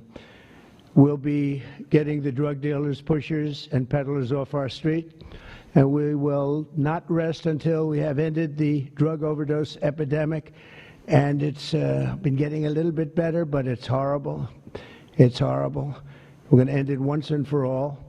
And we're pleased to be joined on this occasion by my future DEA administrator. He's going to be a very important position, Terry Cole. Where's Terry Cole? Hello, Terry Cole. I hope you're as good as they say, Terry. I hope you're as good as Glenn Youngkin says, because it was his recommendation that got you this job. You better do a good job or I'm blaming Glenn. Glenn, I'm going to blame you if he's no good. And who the hell knows, but I have a feeling he's going to be great. Is he that good? All right, good. You better be good. But it was really, Glenn has had tremendous experience with Terry, and he said he's fantastic. He did the job like nobody that you've seen, and we take your word for it. Thank you very much, Glenn. Also with us is Secretary Kristi Noem, who's doing a fantastic job. Where's Kristi? Where are you? Kristi. Hi, Kristi. She is then doing a great job with Tom Homan, who's fantastic. He's also central casting. He does serve the central casting role too, doesn't he? And he's a great guy. Special Envoy Steve Witkoff. Steve, thank you very much. Thank you. Good job. And we have some good news on Gaza and good news on a couple of things that we're working on at a very high level. But you've done a fantastic job. Thank you very much. My nominee to lead the Office of National Drug Control Policy, Sarah Carter. Sarah, great reporter, too. She was a very tough and good reporter, and you've done a fantastic job, so now you'll be able to put all that experience to work. No more criticizing or anything else. You got to do it yourself, and you're going to do a great job, you know, as reporters do on occasion. Thank you very much. Thanks, Sarah. Good luck. Governors Glenn Youngkin, Jeff Landry, and Kelly Armstrong, where are you? Stand up. Great. Hi, fellas. Hi. How are you? And great friends of ours, Senators Chuck Grassley. Chuck, fantastic. You look fantastic. Looks like he's 44 years old. You look great, Chuck. We're proud of you. Jim Banks. Jim. Thank you, Jim. Good job. Good job. Ron Johnson. Ron, good. We've got that bill passed, Ron. We got it passed. Thank you for all your help, too. Ashley Moody. Ashley, thank you very much. Jim Risch. Thank you, Jim. And you're doing a great job on the committees, and you're getting them through, the people that we need, right? I appreciate it, Jim, very much. I urge him, like, Jim, you got to get going. No, Jim's been fantastic. Bill Cassidy. Thank you, Bill, very much. Thank you very much. And Roger Marshall. Roger, thank you. And by the way, I have to say, John Thune called. He said, can you get my senators back? We're taking a vote, so we're going to go as quickly as you can. And if you feel like the urge, just get out. And we got to get all these bills signed, a lot of them related to what we're doing. So don't have the urge to stay. I won't be insulted if you walk out. But he just called. He said, could you get him back as soon as possible? Representatives Morgan Griffin, Brett Guthrie, Andy Biggs, Andy Barr, Buddy Carter, Addison McDowell, Troy Balderson. Hi, Troy. Randy Feenstra. Thank you, Randy. Scott Franklin, Tony Gonzalez, John Joyce, Dan Muser, Mike Carey, Scott Fitzgerald, Diana Harshbarger, Bob Latta. That's a good group of people. Hal Rogers, Mike Rowley, and Nick Langworthy. Thank you. We've got a lot of great people. That's a lot of political talent we have. A lot of political talent. Thank you very much. Thanks as well to State Attorneys General Brenna Bird. Thank you, Brenna, wherever you may be, because you know, Brenna, she was the first one in that state to endorse Trump. Thank you very much. I don't forget those things, even though this is non-political today, okay? Alan Wilson, Chris Carr, and Marty Jackley. Thank you all very much. Thank you. So 6 months ago, we came into office and inherited the worst drug crisis in American history by far. They did nothing. For 4 long years, Joe Biden surrendered our borders to the most evil and vicious traffickers, networks, and everything else on the planet Earth, allowing foreign drug cartels to carve out a massive footprint on American soil. We were doing nothing. This open borders nightmare flooded our country with fentanyl and with people that shouldn't be here, some of the worst people on earth. And illicit drugs decimated American communities and left us with the largest law enforcement challenge in our country's history, and hopefully will always be the largest. I can't imagine anything being worse. They allowed millions and millions of criminals into our country, 11,888 murders, 50% of whom murdered more than one person. On day one of the Trump administration, we declared an all-out war on the dealers, smugglers, traffickers, and cartels. Within moments of taking office, I deployed the U.S. military to our border and unleashed the patriots of ICE and Border Patrol to defend our country from an invasion. This was an invasion. This wasn't people coming in. This was an invasion of our country, allowed to happen by people either that didn't care or were just stupid people. Stupid people. I also designated the Mexican drug cartels as foreign terrorist organizations.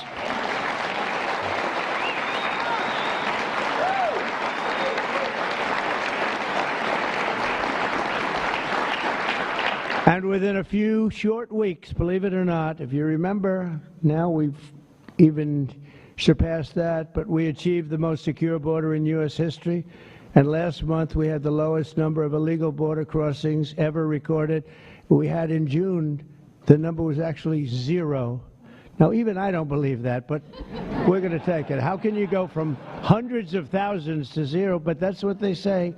And these are very liberal people that do the recording, so I think we're going to have to take it. But the number was 0 in June. Can't get much better than that, right? On day one, I signed executive orders to create new Homeland Security task forces, marshaling the full power of federal law enforcement to eradicate transnational criminal networks and traffickers from our soil. We wanted them out. 2 weeks ago, we secured the resources necessary to achieve that mission when I signed the One Big Beautiful Bill into law. And I want to thank you all. I want to thank you.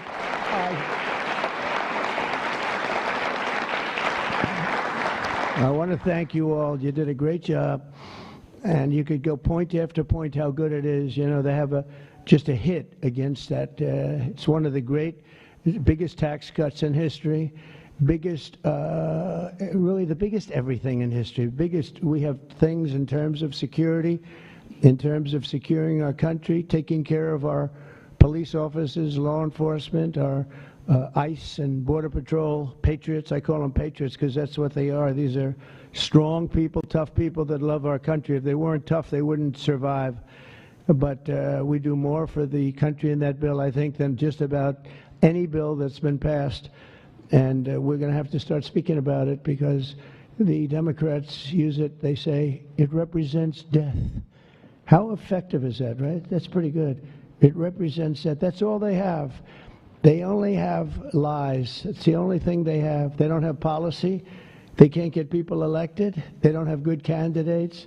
They don't have anything, but they do have two things. They stick together. They stick together like glue. And they always come up with a good little tagline. This tagline is death.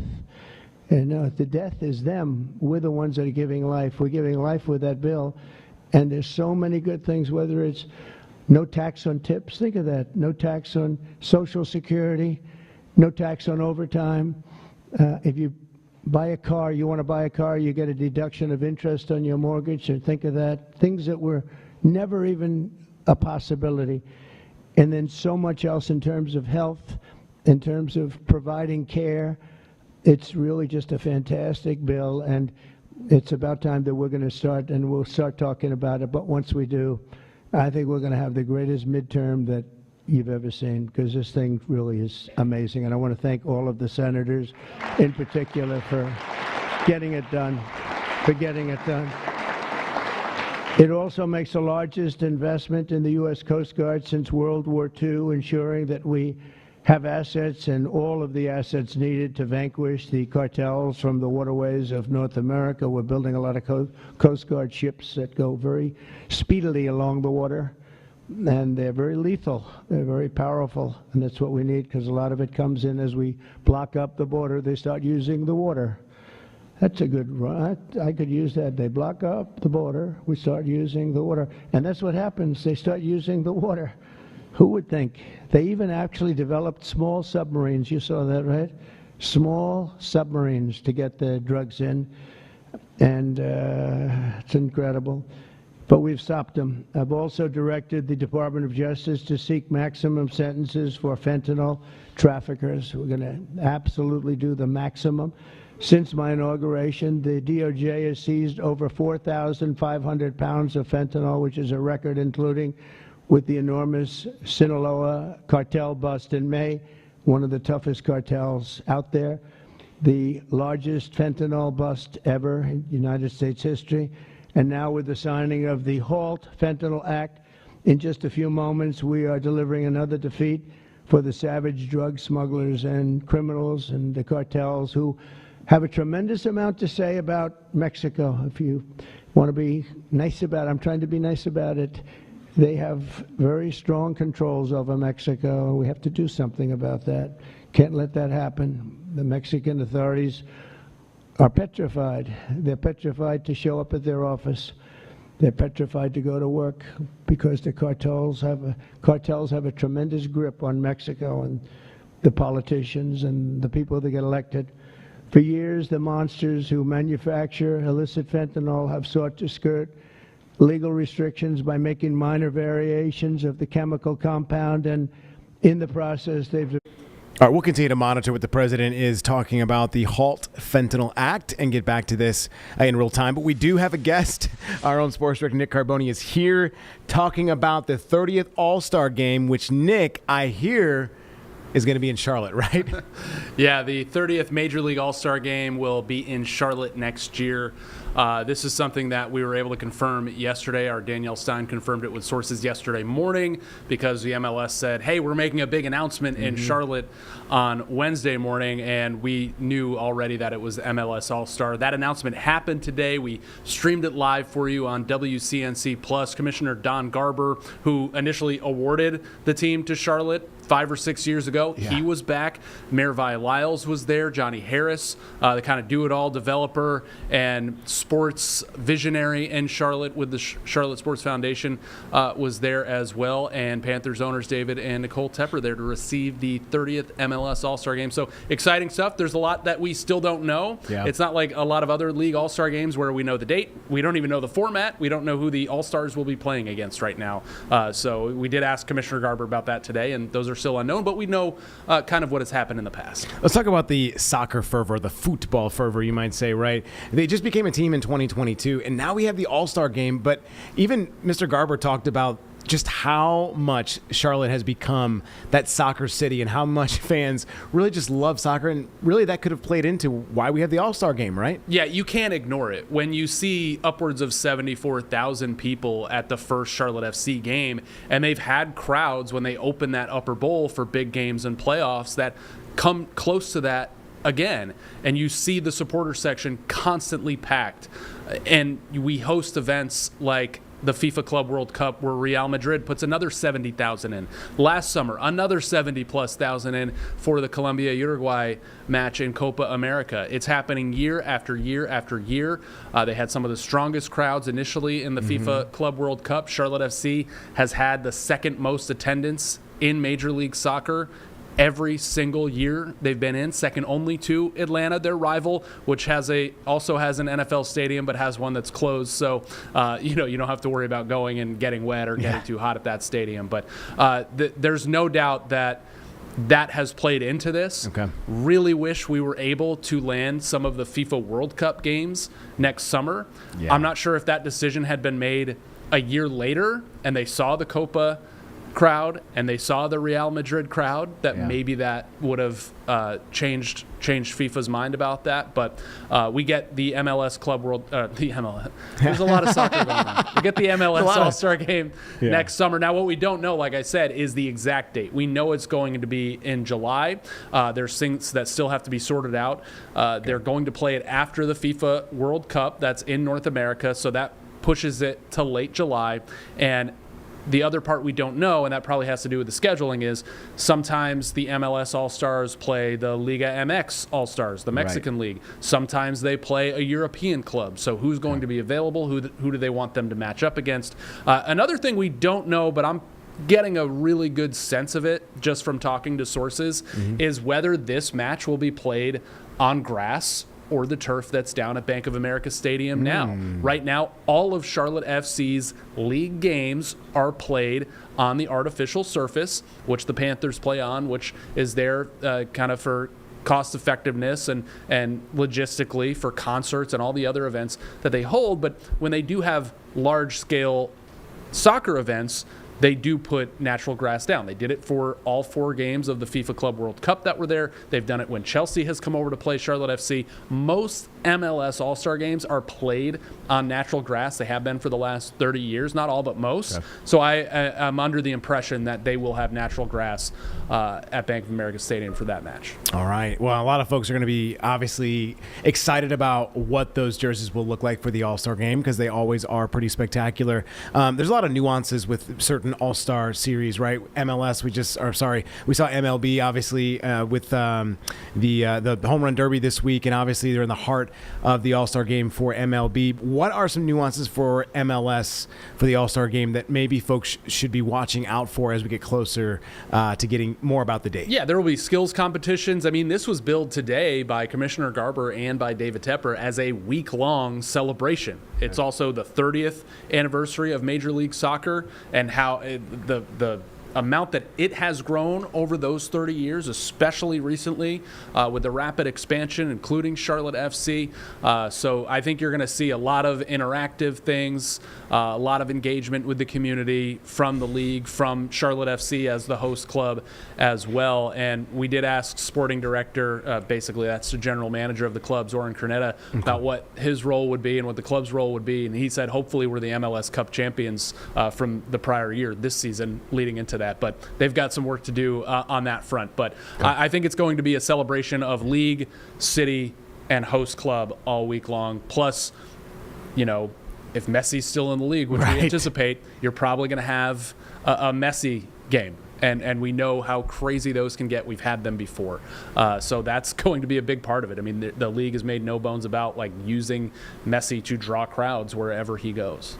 Man, folks are going to be ecstatic, obviously, as we get closer to this date. Anything else that you wanted to let us know or make us aware of as we... Yeah, so part of the funding to put this game on, Colin, is $2 million that is coming from the state of North Carolina, and that's coming from the state's Gaming Commission. Okay. So the legalization of sports gambling in the state of North Carolina, they're saying, is directly impacting the city and club's ability to put this production on for a full week next summer. Wow. That's interesting. Yep. Well, those are the things, the nuts and bolts behind the scenes that we don't necessarily see or talk about. So I'm sure we'll continue to discuss that, because these type of major events, I mean, Charlotte really wants to host most of them. Sorry to interrupt, but this is the third Major League All-Star game we've had here. Talk about it. And hopefully there are more to come. But 2 NBA All-Star games, 91, I believe, and then 2019, and now Major League Soccer. So it is, a city that is still on the rise. And in fact, Johnny Harris threw it out there today. NFL draft, Super Bowl. Come on. He is always the visionary, but we are getting more and more of these big events. We really are, and Charlotte deserves it for sure, especially with the venues that we have seen and what we have in the city. I don't want to put you on the spot, but I got to ask you, have you seen the new Charlotte FC kits? Because a lot of people like them. I think I think they're nice. I mean, they make a statement, don't they? You're talking about the Lightning Heritage Yes. kits? Yeah, the archive collection. The history behind these is incredible. Okay. The Carolina Lightning were a team in Charlotte, a professional soccer team in Charlotte. I believe Charlotte's first professional soccer team in the early 80s. Only played for a few years, won a championship. And if you were in Charlotte at a certain period of time, you have amazing memories of going to watch this team play at Legion Memorial Stadium. That's cool. So they've brought the team back into Charlotte tonight. They launched the kits. I asked some of the players, how close is this to what you wore? Like the color and blah. And they were like, it's exact. They Wow. got it perfect. Wow. This is in conjunction with Adidas. I believe 10 clubs in Major League Soccer are using these heritage kits and releasing them. Some kind of deep dive into their own city's soccer history. Yeah. Charlotte FC nailed it with this. Yeah, and they so really did did. Adidas. I It was- know. I like these. Yeah, I think they're light. brilliant, Yeah. as Yes. they say. They're a great color. They Yes. kind of do. I mean, Charlotte's had mint jerseys. They kind of fit that a little Yeah. bit. They have the Lightning badge. I mean, I think they're cool. They have the old school soccer kit collar I like on that them in too. blue. Yep. So it's going to be a real thrill for these guys to be here tonight. They're going to be honored, I believe, at halftime of tonight's match against DC United. And imagine, their perspective of having played in these uniforms, Yeah. thrilled local fans for years.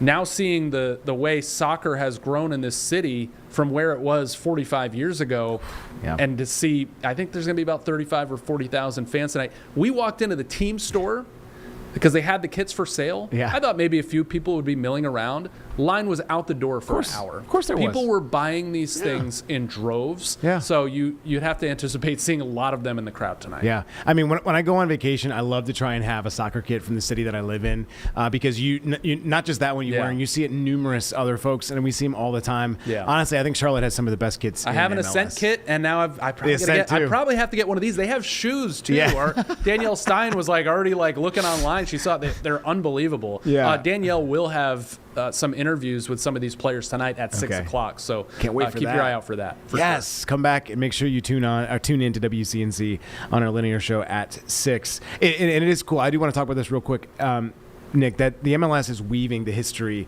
of certain soccer clubs like what you just talked about, and then promoting that. I mean, it really does, and it gets other folks invested into soccer. Yeah, I'm right? sure this was in the works for a while. Okay. But having it doubled into the All-Star announcement just gave it that much more amplification. I mean, you had David Tepper up there holding one of these Carolina Lightning jerseys. Yep. So it is pretty cool, and it's just a big day for soccer in Charlotte, and it's just one of many that we keep having. Cannot wait to see them in these jerseys tonight. Yep. Nick will have that and more in sports tonight, along with those interviews with Danielle Stein. Nick, thanks for your time, man. You got it.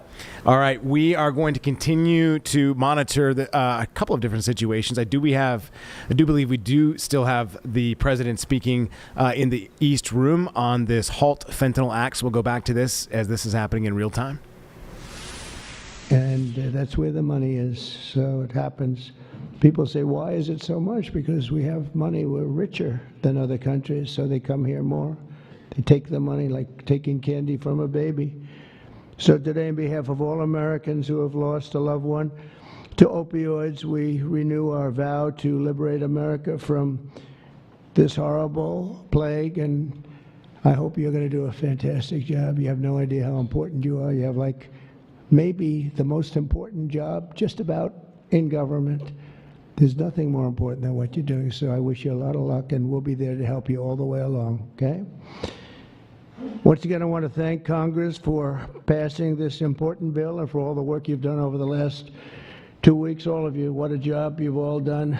It was the congressmen and women and the Senate has been unbelievable. And I'd like to ask, if you want, stand right up here while I sign the bill, and then we're going to get you right back so you can keep passing other bills and make America great again, right?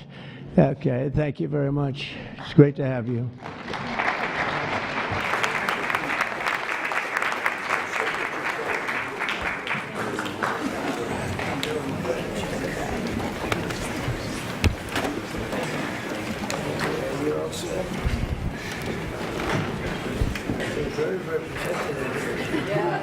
Very protected. We want to make sure it's signed. People behind you.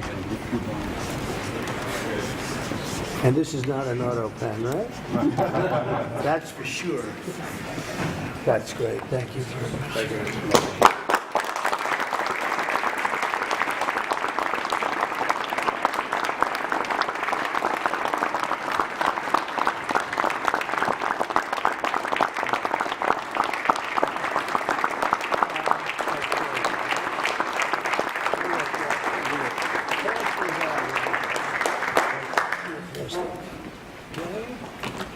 Pass them out. We'll give some to the back too.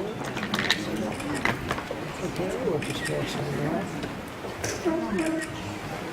Thank you very much, everybody. It's really an honor.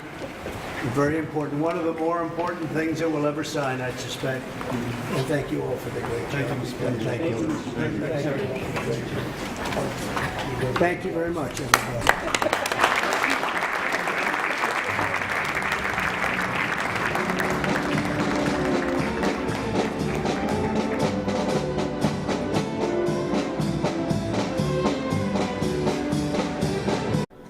All right, we're going to cut away from this as the president did sign this bill. It's called the HALT Fentanyl Act.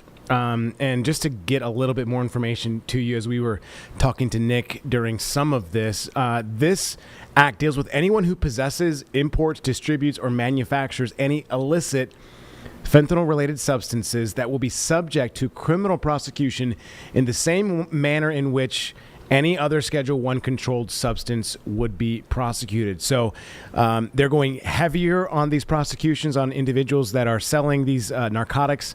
Obviously, we've seen the damage that these substances can do in our own community, obviously, with some of the situations we've seen firsthand. So they want to close these loopholes, the administration was saying, for criminals to try and skirt around the law and make it easier for law enforcement to try and prosecute these individuals and then keep them in jail. So that's what this HALT Fentanyl Act is. Obviously, the president bringing numerous victims' families. You could see them standing behind him, and really what that meant to those individuals to get this act passed and, not passed, but signed and put into law. So some interesting revelations from the East Room today. We are watching a situation across the pond with the UN as certain individuals demand global action on this Israel and Gaza situation. And numerous countries are speaking. The ambassadors of those countries are speaking in this UN Council meeting right now on the tension that's ongoing between these two countries. So we'll go to this right now. To humanitarian principles and with all possible guarantees regarding the proper distribution of food aid, but beyond food aid, medical aid, and all other types of aids. All aid to guarantee the survival of hundreds of thousands of innocent civilians who have the right to that assistance and to protection. The Council must reiterate its support to the United Nations and its humanitarian work. However, for as long as Gaza remains an active war zone, this aid will fall short of need. This Council must continue to call for an immediate, comprehensive and lasting ceasefire, as well as for the release of all hostages that remain detained by Hamas. They must be unconditionally released. These are the only ways to guarantee the real protection of people and sustained humanitarian access. Proposals for agreements have been presented. Talks must now forge ahead on this basis in good faith, and once again we commend the tireless mediation efforts made by Qatar, the United States, Egypt, and we support these efforts. Finally, the extremely grave nature of the humanitarian situation in Gaza reminds us every day that it is urgent to strive for a political settlement to the Israeli-Palestinian conflict. This is the only solution able to meet the legitimate aspirations of the Israeli and Palestinian people for peace and security. It is in this spirit that France and Saudi Arabia will, on the 29th and 30th in New York, co-chair the International Conference on the Implementation of the Two-State Solution held under the aegis of the GA. This is not a utopia, it's not a pipe dream, that two-state solution. It is a pathway towards a future. The 8 working groups will work under the UN umbrella, and they will identify tangible ways forward to bring the two-state solution to fruition, to once again restore a political horizon for the benefit of Israelis and Palestinians. I thank you. Representative of France for the statement, and I now give the floor to the representative of Greece. Thank you, Mr. President, and thank you for responding to the joint call of 5 member states, namely United Kingdom, Denmark, France, Slovenia, and my own country, Greece, for an urgent briefing on the humanitarian situation in Gaza. I would also like to thank our briefers, Under-Secretary General Tom Fletcher and Executive Director of UNICEF, Mrs. Catherine Russell, for their briefings. Mr. President, a year and a half into this conflict, a severe humanitarian crisis has taken hold of the entire Gaza Strip. The entire population of Gaza, half of whom are children, is facing conditions of unimaginable distress. Displaced, unsafe, deprived of access to basic means of survival, they struggle every day to make it to the next. We continue to urge Israel to allow and facilitate the safe, unconditional, massive and unhindered delivery of humanitarian aid at scale and to restore full access to electricity and water. The population in need must be given safe access to humanitarian aid and care, while the safety and security of humanitarian workers must be respected. Humanitarian aid must never be politicized or used as a means of pressure. We repeat our position that any humanitarian plan must adhere to the core principles of international humanitarian law, cover all parts of Gaza, and support the existing humanitarian operation within the Strip. It is clear that Israeli GHF plan falls short of that and has led to increased fatalities. There is, however, a glimmer of hope. We welcome the agreement reached between Israel and the European Union on scaling up humanitarian aid to the people in Gaza. We expect that the agreed steps are implemented urgently so as to substantially increase the daily trucks of food and non-food items and result in opening of more crossings in the southern and northern part of Gaza. It is beyond doubt that this goal cannot be achieved without the valuable expertise of the UN, and UNRWA's role remains pivotal and indispensable. At the same time, the development highlights the need for constructive engagement with Israel. Furthermore, as High Representative of the European Union, Ms. Kallas, has stated, all measures should be taken to ensure that the increased humanitarian aid benefits directly the Gazan population and it is not diverted by Hamas. Mr. President, while efforts led by Egypt, Qatar, and the United States to secure a deal for a much-needed ceasefire are ongoing, we do not forget that hostages continue to suffer, being held in captivity by Hamas for 19 months already. Having repeatedly condemned the October 7 terrorist attacks and the ongoing detention and inhumane treatment of hostages, we reiterate our demand for the immediate and unconditional release, and we deplore the refusal of Hamas to hand them over. Hamas remains an obstacle to peace. Mr. President, while conditions in Gaza remains dire, the situation is alarming in the West Bank, including East Jerusalem. We condemn the escalation of violence there, following the continued settler violence, the expansion of illegal settlements, and Israel's military operation. The repeated attacks against Taibeh, one of the Christian majority villages in the West Bank, are very disturbing. We're going to cut from this to go to the Vice President speaking on the big, beautiful bill that obviously passed just last week. He's highlighting some of the parts of this bill and letting folks know in Pennsylvania what it means for them. Let's go to this now. Common sense.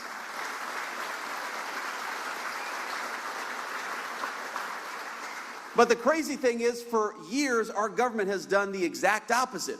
We have rewarded people who shipped American jobs overseas and penalized the great small businesses who invested right here in America, right here at home, and the President Trump's leadership, we're flipping that on its head.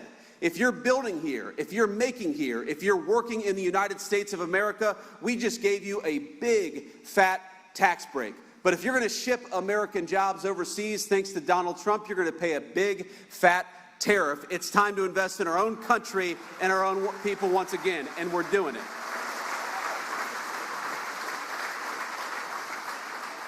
And here's the crazy thing. While we worked so hard, without a single Democrat in Congress supported this legislation, we worked so hard to get this legislation passed, to cut your taxes, to prevent big tax increases, to make it easier to save and invest right here in this great country that all of us love. Would you believe that the Democrats, they are attacking us every single day? And you know what their big line of attack is? Their big line of attack is that Donald Trump dares to put tariffs on foreign countries who try to bring their crap into the United States of America. And that's interesting to me, because Democrats seem to like everything that increases taxes. If you've got a health care problem, they'll say, well, just raise taxes, right? Health care costs in this country, we're working on it. They're way too expensive. Democrats will say, well, just raise taxes. We got not enough people working. Democrats will say, just raise taxes. That's their solution to every single problem. But you know the one group of people in the entire world that they don't seem interested in penalizing? It's foreign countries that take advantage of this country, and that's got to stop. Part of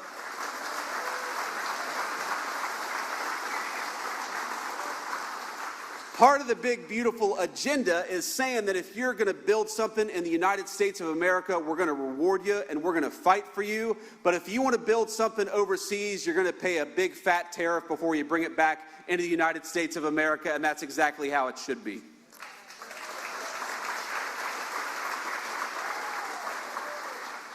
For the first time, really in my lifetime, I'm 40 years old. I turned 41 in a couple weeks, but don't remind me. I appreciate that. I said don't remind me, but thank you. But here's the thing. For the first time in my life, we significantly cut the long-term spending problem that we have in this country. Because I see a lot of young people out here. And you know what I don't want to pass on to my kids and grandkids is this giant debt bomb that's hanging over their head for the rest of their lives. And thanks to President Trump's leadership and thanks to a lot of hard work from congressional Republicans, we are finally turning that around, getting Washington's spending under control in the same way that you've got to manage a household budget. The politicians in Washington ought to manage their budget in the exact same way.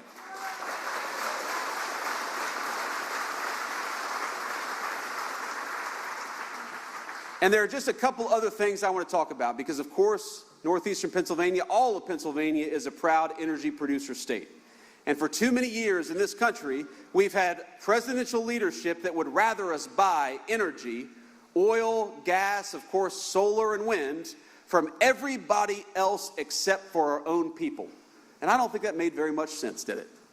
So what we've done with this big, beautiful bill is we've opened up new oil and gas leases in our own country. We're going to reward oil and gas countries for investing and building and developing in our country. And as Kelly said, and the president says all the time, after 4 years of broken energy policy, we are finally going to drill, baby, drill, and invest in American energy workers. And I know you all love that. And the thing about drill, baby, drill, it's not just about the energy workers as much as we love them. It's about consumers who are paying less for gas and energy than they have in 4 years. That's a big deal. We bring in energy costs down, and it happened very quickly. And here's the other important thing. You know, one of the great advantages that we have in this country, I think we've got two great advantages for our American manufacturers. First of all, we've got the best people and the best workers anywhere in the world, and we're proud of them. That's the first big advantage. The second big advantage is we can produce energy more cheaply in the United States of America than anywhere else in the world. You look at some of these other countries, you look at China, you look at Mexico, you look at these other nations that we're competing with, and the biggest advantage we've got is that we can produce with American workers energy far more cheaply than they can. So why did we have a president for 4 years who said we're going to buy oil and gas from anybody else? We have a president now who says we're going to buy oil and gas from Americans, from American workers and American families, and we're going to build great things doing it.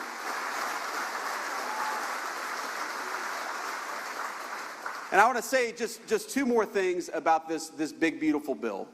Number one, didn't get that much headlines, and you probably won't even be aware of it for 10, 12, 14 years down the road. But in the big, beautiful bill, there is $1,000 for every newborn Americans to create a savings account and try to build some wealth for the next generation of Americans. And I think that's a very big deal because you're going to have a bunch of kids who, of course, aren't aware of it today. And this is a good argument, honey, for having a fourth child, but we'll talk about that later. $1,000 that over 18 years is going to compound and build something for themselves so that when they're ready to start off on a new life, when they're ready to come to Don's Machine Shop, when they're ready to start a small business or to go on to higher education, they've actually got real wealth built right here in the United States of America, and that's thanks to the One Big Beautiful Bill. Now, it's interesting, my friends, that the Democrats, we couldn't get a single Democrat to vote for that bill. Couldn't get a single Democrat to vote for $1,000 for every newborn baby in the United States of America, and I realized the problem. If we had made that $1,000 accessible, not to newborn American babies, but to illegal aliens, I think we could have got the Democrats' votes.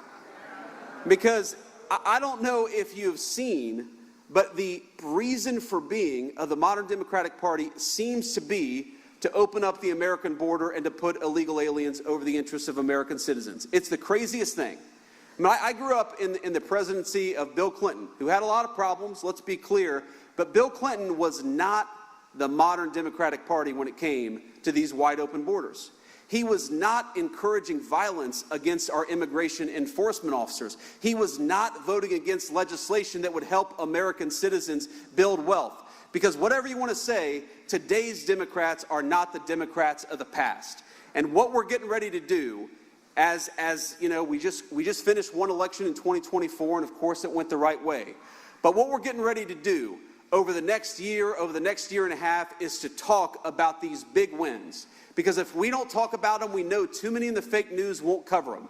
And so what I'd ask every single person to do is take what I've said, of course, go and do the research yourself, but go and talk to your neighbors, go and talk to your friends about what this bill does for America's citizens. Because we don't want to wake up in a year and a half and give the Democrats power back and realize that they're going to take $1,000 out of our hands to give it to illegal aliens. We're going to invest in American workers and American families every single day. And that's my solemn promise to every person in this room.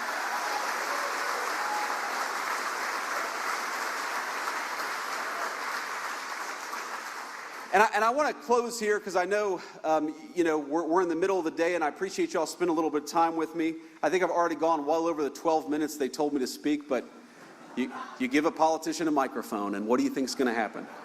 We love you, JD. Thank you. I love you too. And I want to say a couple notes of thanks. First of all, you guys are very lucky to be represented by some high-quality leadership. And I'm going to give a shout out to Congressman Brejnahan. I think he's here. Congressman, thank you so much for everything that you've done.